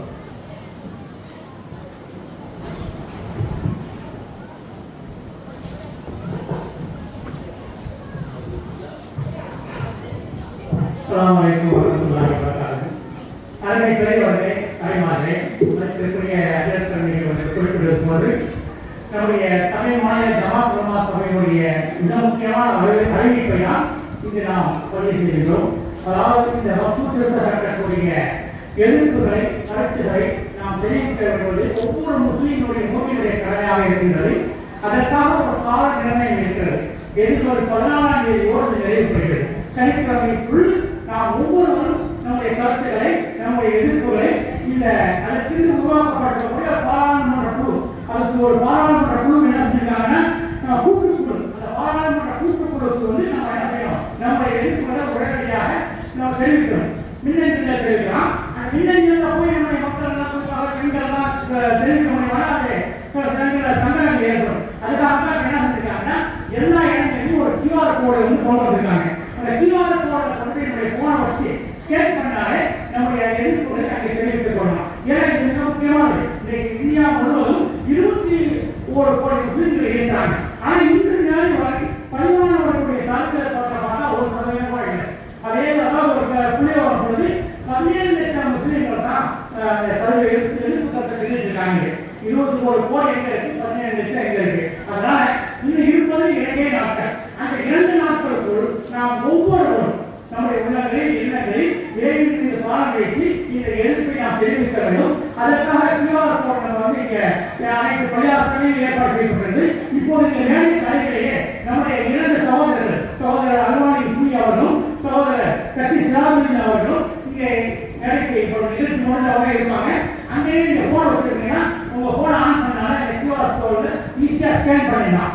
போன் எடுத்துட்டு வராதவங்க நாளை இரவும் இதே போல ஸ்கேன் பண்ணலாம். உங்க வீடுகளில் நீங்க பண்ணலாம், எல்லா இடத்துலையும் பணியாளர்களையும் பண்ணலாம். தயவு செய்து இந்த கருத்தை நம்ம நிச்சயமாக நம்முடைய எதிர்ப்பை ஒன்றிய அரசு முன்வைத்திருக்கும் வக்ஃப் திருத்த மசோதாவிற்கு நம்முடைய பலத்த எதிர்ப்பை உறக்க சொல்லணும். ஒன்றிய அரசுக்கு ஓங்கி சொல்லணும். மக்களுடைய குரல் மகேசனின் குரலாக நீதியின் குரலாக ஓங்கி ஒழிக்கணும். இறைவன் நமக்கு அருள் புரிவார் என்று நல்ல நேரத்தில் தெரிவித்துக் கொண்டு விடைபெறுகிறேன். அஸ்ஸலாமு அலைக்கும் வரஹ்மத்துல்லாஹி வபரகாத்துஹு. الحمد لله رب العالمين. اللهم صل على سيدنا محمد وعلى آل سيدنا محمد وبارك وسلم عليه. اللهم اغفر لنا ذنوبنا وخطايانا كلها يا رب العالمين. يا الله يا رحمن கிருபையாளனே, எங்களுடைய பாவங்களை மன்னிப்பாயாக. யா அல்லாஹ் எங்களுடைய பெற்றோர்களுடைய பாவங்களை மன்னிப்பாயாக. யா அல்லாஹ் எங்களுடைய மனைவி மக்களுடைய பாவங்களை மன்னிப்பாயாக. யா அல்லாஹ் எங்களுடைய உற்றார் உறவினர்கள் நண்பர்கள் யா அல்லாஹ் எங்களுடைய பாவங்களை மன்னிப்பாயாக. காலமெல்லாம் பாவத்தின் தொடர்பை விட்டு பாதுகாப்பாயாக. யா அல்லாஹ் இஸ்லாமியர்களை பாதுகாப்பாயாக. முஸ்லிம் உம்மத்தை பாதுகாப்பாயாக. முஸ்லிம் சட்டங்களை பாதுகாப்பாயாக. முஸ்லிம் தனியார் சட்டங்களை பாதுகாப்பாயாக. யா அல்லாஹ் அதன் மீது இஸ்லாமிய எதிரிகள் செய்கிற சூழ்ச்சியை நீ முறியடிப்பாயாக.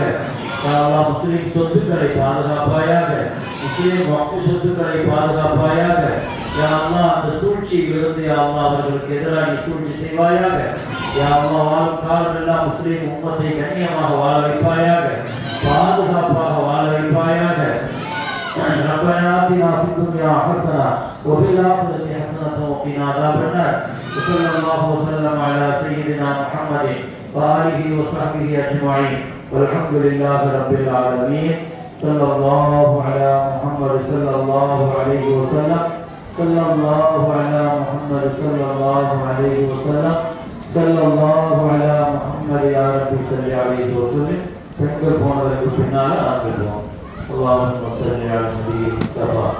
اللهم صل على النبي المصطفى حبيبك محمد صلى الله عليه وسلم.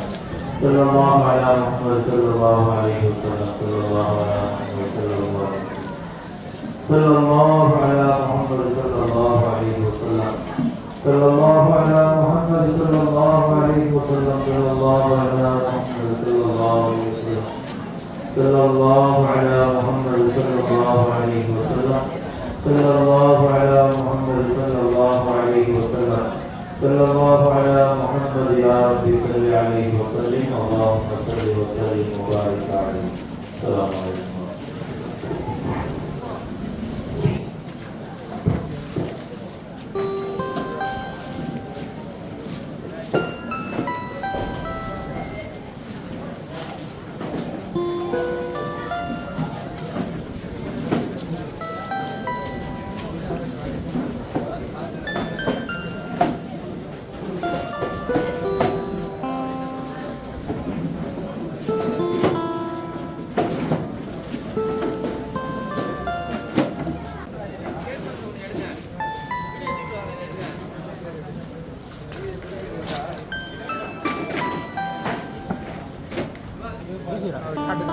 ரெண்டு பேரும் எடுத்து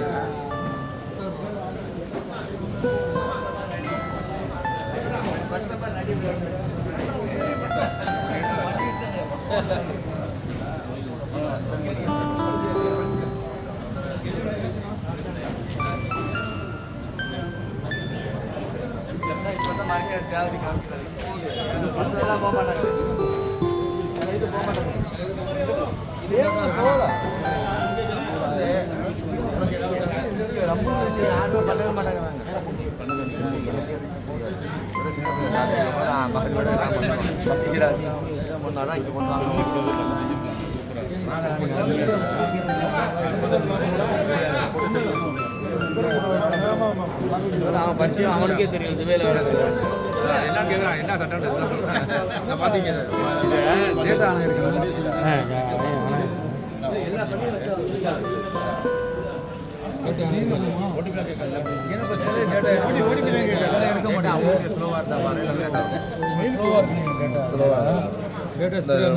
மயில் தான் மயிலில் போகிறது தான் அந்த போயிடுச்சு போகிறேன். ஓகே முடிச்சு